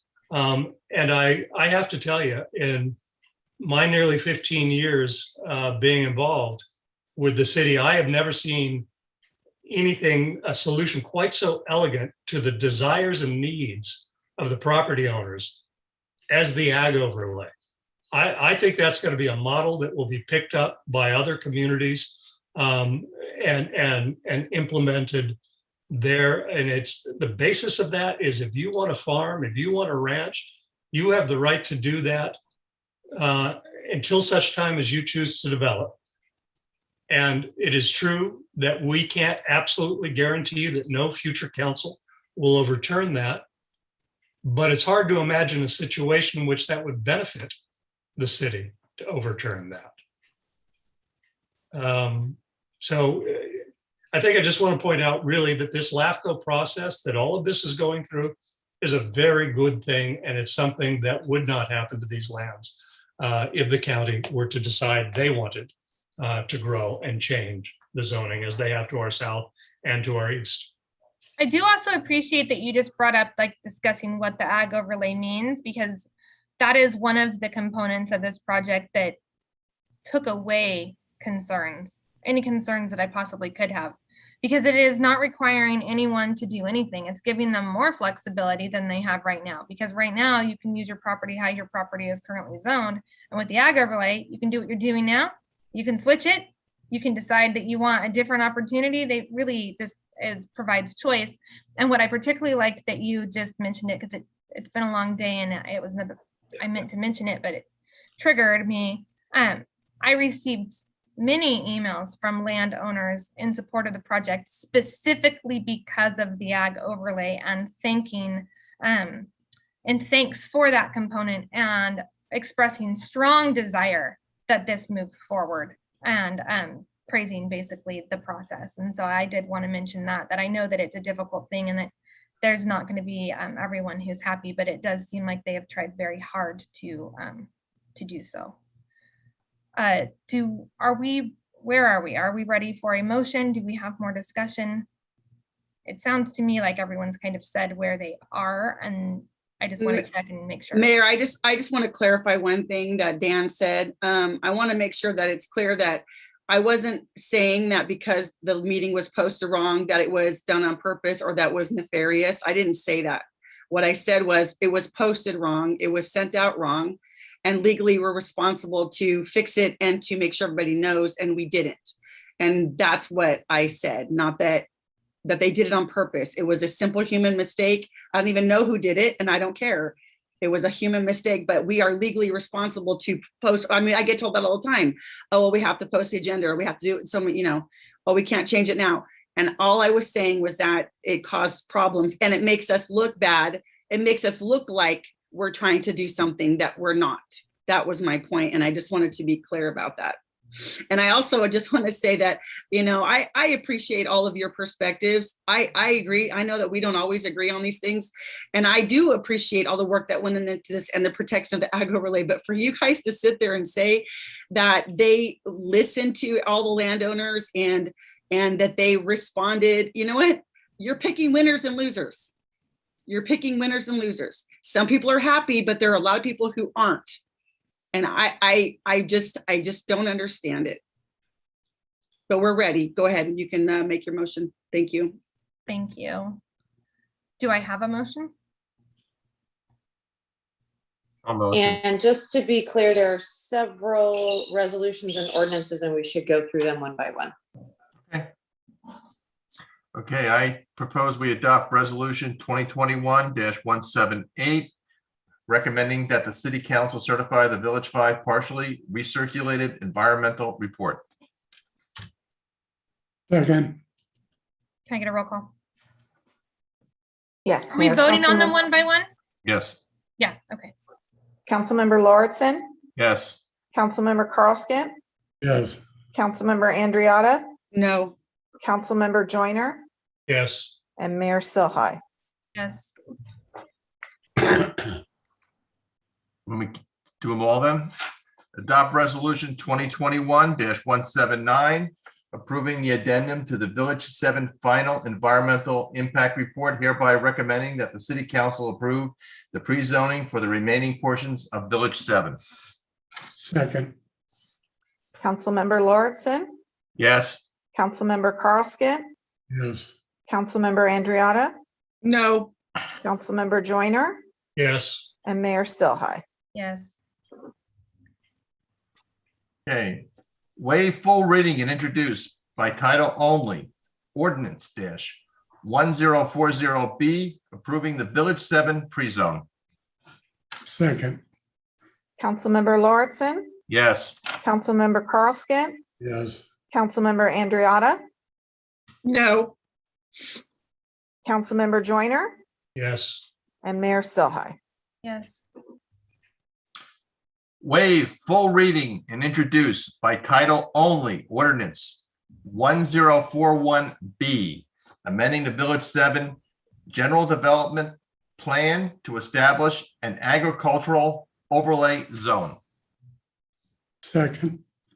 Councilmember Lauritsen, Yes. Councilmember Carlskent, Yes. Councilmember Andriotta, No. Councilmember Joyner, Yes. and Mayor Silhai. Yes. Adopt resolution 2021-180, recommending that the city council authorize the initiation of annexation for approximately 4,016 acres within the Village 5 specific plan area.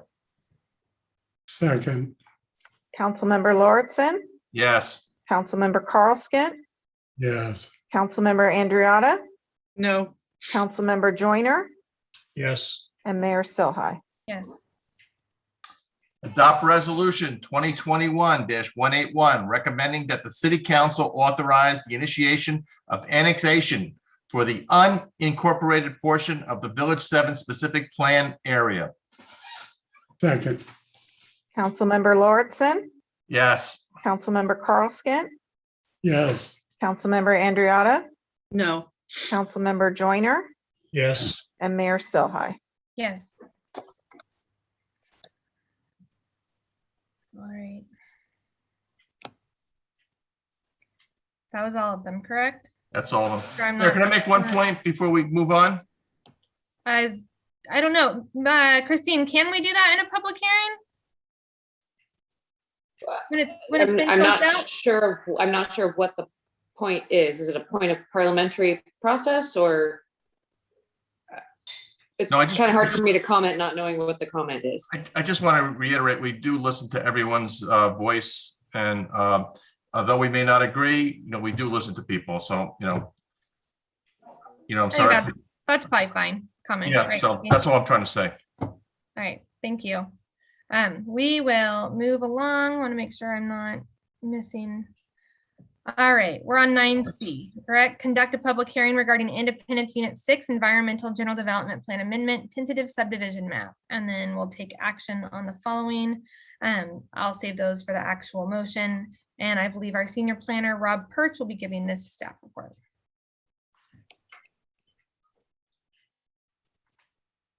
Thank you, and good evening, Mayor Silhai and fellow council members. The item before you this evening is a public hearing request to review a number of entitlements for the continued development of the Independence at Lincoln project and includes the following.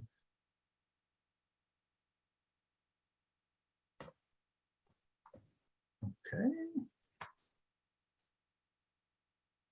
Technical difficulty, hold on 1 second. Let me go back.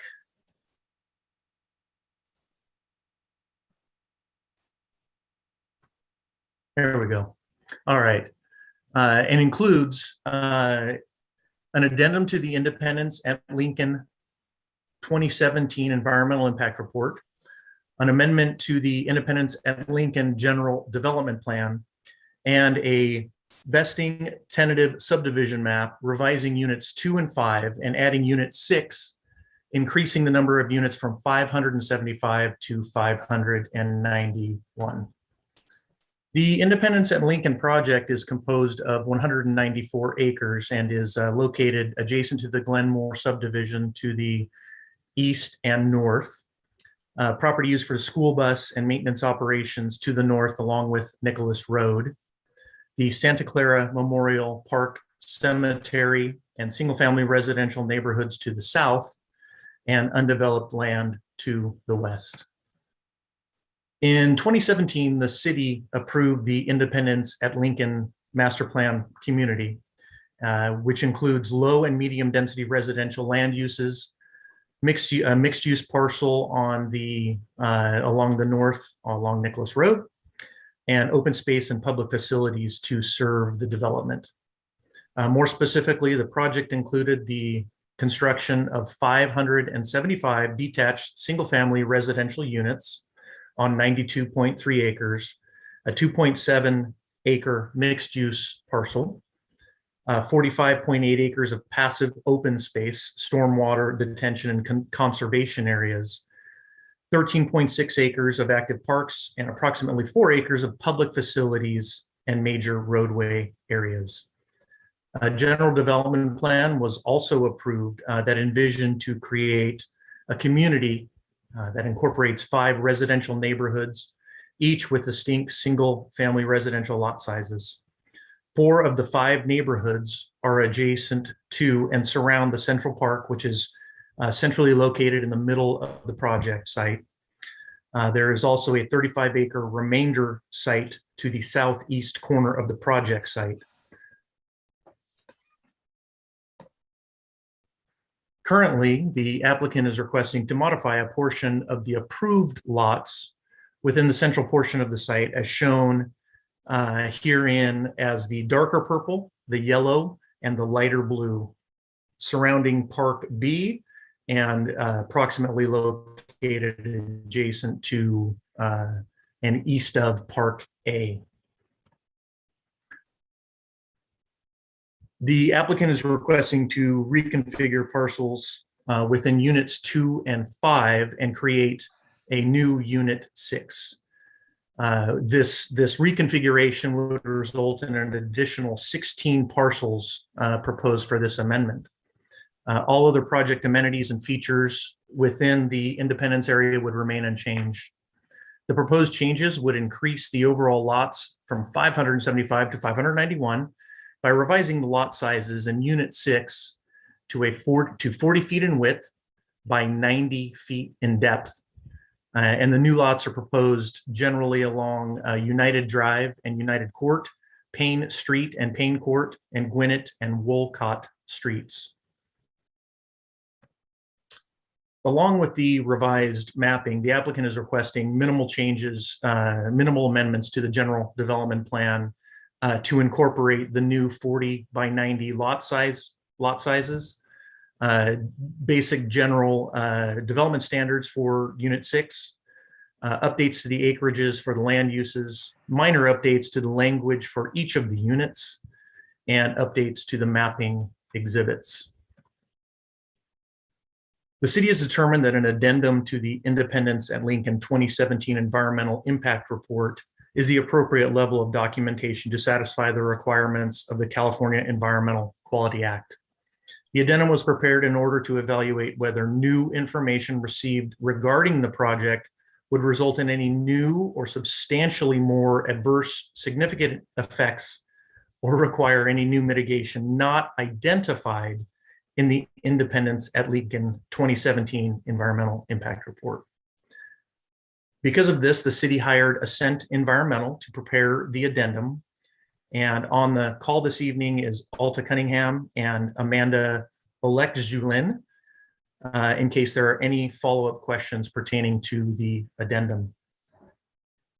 The analysis of the project determined that the project does not require any major revisions to the analysis previously adopted in the 2017 Environmental Impact Report, nor are there substantial changes that would occur with respect to the circumstances under which the project would be undertaken. Based on the analysis provided in the addendum, there are no substantial evidence in the modified project would have a significant effect on the environment beyond impacts that were previously evaluated in the Environmental Impact Report prepared back in 2017 for the Independence at Lincoln project. Therefore, the mitigation monitoring and reporting program, findings concerning alternatives, and statement of overriding consideration adopted as part of the 2017 EIR by the City Council via Resolution 2017-087 are still applicable to the proposed project. The Planning Commission approved the project via a vote of 5-2 and recommended approval of the project to the City Council. Supported by the analysis provided in the staff report, staff has concluded that the amendment to the Independence at Lincoln project is consistent with the goals, policies, and intent of the city's general plan, municipal code, and the Independence at Lincoln general development plan. Staff reviewed the internal design of lots, roadways, parks, and open space, and determined that the project is well designed and will have a positive addition to housing options within the city of Lincoln. The applicant is on the line, and I'm here, and I'd be happy to answer any questions. Thank you so much. All right, we'll go through the same process. So we'll do questions first, public comment and comments. Councilmember Andreatta. Thank you. I don't have any questions. I listened to the Planning Commission meeting and I heard the applicant speak on it, and it was explained pretty well. So I think I'm good right now. Thank you. Councilman Joyner. No questions. This is a refinement of the existing plan that the developer feels makes their project better. It doesn't request a change or need a change in zoning. I've always liked this project. It's utilizing a piece of ground that is incredibly challenged with all the wetlands and coming up with a beautiful project. So no questions and no issues moving forward. Thank you. Councilmember Croskin. I, like my colleague Holly, watched the Planning Commission meeting, and they covered any questions that I might have had. And I agree that this is, it's I think, a very typical type of change that you would see as a project goes along and the market changes or matures. So doesn't, it's not a big deal. Thank you. Councilmember Lauritsen. Yeah, I really don't have any questions either. This seems to be a fairly minor change. All right. I also don't have specific questions, but I'm interested in hearing the public comment. So I will officially open the public hearing. Ms. Scanlon, do we have any comments? Mayor, we do have one hand raised. Mr. Garabedian, please go ahead. Thank you. Mike Garabedian, Placer County Tomorrow. I think the issue here is the speed at which the city is expecting the public to understand what's going on with this, and the public and the council need a more thorough explanation. And if the county isn't going to get it, I hope there's some way for the public to understand the significance of these issues. And getting back to the services and municipal services, we need a report about exactly how these projects are going to pay for themselves, and if they are actually going to pay for themselves. So I tend to see the need for, I don't know if I don't know what's going to happen, but I see the need for the public to be better informed than the city is informing us. And that has to be done some way, I think. Thank you. Thank you. And by the way, I oppose this project too. Any others, Ms. Scanlon? No, no other hands are raised. All right, I will close the public hearing and bring it back up to the council for our comments. I think I won't go through order because it seemed like most of you indicated you had none. So if you do have any further need for discussion, let's address those now. All right, hearing none, do I have a motion? Motion to adopt resolution 2021-182 approving the addendum to the Independence at Lincoln 2017 Environmental Impact Report is the appropriate level of documentation to satisfy the requirements of the California Environmental Quality Act. Second. Can I get a roll call? Yes. Councilmember Joyner, Yes. Councilmember Carlskent, Yes. Councilmember Andriotta, Yes. Councilmember Lauritsen, Yes. and Mayor Silhai. Yes. Motion to introduce and waive first reading of ordinance 1042B, approving the amendments to the Independence at Lincoln General Development Plan. Second. Thank you. Councilmember Joyner, Yes. Councilmember Carlskent, Yes. Councilmember Andriotta, Yes. Councilmember Lauritsen, Yes. and Mayor Silhai. Yes. Sorry, Dan, I've been leaving you hanging. There's an and on the end of each one of these that I haven't been reading out loud, so my voice probably goes up. There is no and on the end of this one. Adopt resolution 2021-183 approving an amendment to the Independence at Lincoln tentative subdivision map, revising units 2 and 5 and adding unit 6, increasing the number of residential lots from 575 to 591. Second. Thank you. Councilmember Joyner, Yes. Councilmember Carlskent, Yes. Councilmember Andriotta, Yes. Councilmember Lauritsen, Yes. and Mayor Silhai. Yes. All right. That concludes public hearings. We do not have any general business items tonight, so we will move forward to council initiated business. I'll ask each of you if we have any, starting with Councilmember Andriotta. I do not. Thank you. Councilmember Joyner, I have none. Councilmember Carlskent, Oh, Councilmember Lauritsen. I don't have any either. All right, we'll move on to information items. We'll do the same thing again. Councilmember Andriotta, No, I don't. Thank you. Councilmember Joyner, I don't think so, no. Councilmember Carlskent, can't think of any. Councilmember Lauritsen. None. Thank you. I do have just one quick one. We met today with the Gathering Inn regarding a proposal for a project called the Campus of Hope. It would be a quite large project is the proposal, somewhere around 500, 600 beds out near the jail, past the casino. And I just kind of wanted to put it out there that it's out there and that we had an initial discussion. It was gracious of them to give us a heads up. And so I thought that I'd pass that heads up along.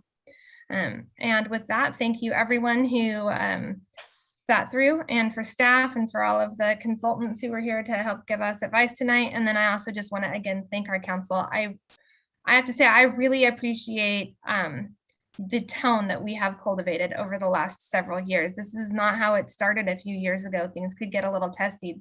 And this is one of those nights that would have gotten testy. And I think that I just really appreciate how everyone is respectful and listens and tries to give that grace. I think it makes us better for our residents and for our constituency. So appreciate you all. With that, we're adjourned. Thank you, everybody. Good night. Night. Good night.